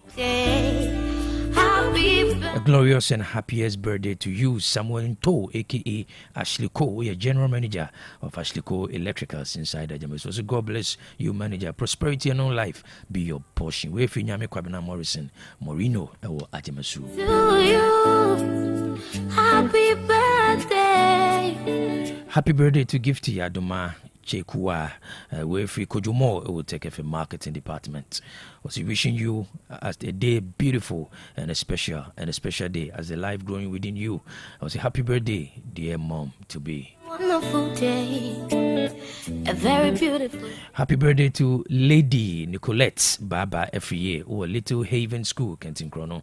And then wedding friendship here, we a few mame Lois and I feel one kill Kojumo. Only was when you answer more dapa was Sriyan Kupon Shirasunkum at the mount. Happy birthday. Happy birthday to Madame Perpetua Sally Dazi. We are science teacher of Francis Kokobin SHS. We have Prince Daddy Ash Limited, Doom Branch. Also, my other pa was Sriyan Kupon Shirasunkum at the mount. Birthday to you. Happy birthday to Nana Kunadu winner, Miss College Ghana 2024 and third runner-up, Ghana's most beautiful 2025. We a birthday wish from Kojumo and PY Events, Ghana. Happy birthday. Happy birthday to Abel. We free Auntie Grace, also my older pa, was showing Mishra and the bamboo shunkun at the mount. Happy birthday to Obaya. We free your sister-in-law Grace. Also Nyamin Kanho. Unshrao baby Obia. No Koswa Nyawkasi. A very beautiful day. Happy birthday to Nanefia Kobi CPC. We are Juma Crow from. We if you want Kasaunia Evans on us CPC was home order pa was Sonya Kupon Shirasrunko at the mount. So happy to say happy blissful birthday to my beautiful girlfriend Yvonne Adum Inshira Williams aka I'm a pretty we could school Amstead Mampo campus with Dr. Bedi Kwadaso of TKB Microcredit Services Ewo Busheng. Happy birthday to Damien or Damien. Okay. Happy birthday to Damien AJ. We free Papa Officer Theophilus AJ. Also my order pass Yakupon Shira Stronko Edimount. Happy birthday to Madame Mary Echama Ubukrum Truba Kumasi. We free Wankasa Uba Usa or Kath D3. Also Yaminkan no Nyokase. happy birthday. Happy birthday to Akuya Ohenwa Nyamiche Adewo Trinity Baptist School Patase. Was may God bless your new age. We every umami Mama Sandy or KSTS administration. Wonderful day. Happy birthday to Benedicta Uagre Kebrasu. We free Alexis Fashion and Design. On about so more Udapa, Usonya Kupunshra, and the Bambo Shunko Edimau. I'm so happy to. Happy first birthday to my sweet little girl. We free Daddy Walasti will take a famous. May God watch over you as you grow, protect you and your innocent heart. May your steps be guided, your smile never fade, and your future be full of greatness. Happy birthday. And a brave Quine de Nyansapo no ABC. Now, me first the entire production crew. Miss Osono, Mima Quine, na Miangasamina, Reverend Father Mary James, Joseph. Opokuare or the Ewo Erade Nancy, Ebranyam Muchna, Ibishia, Ewo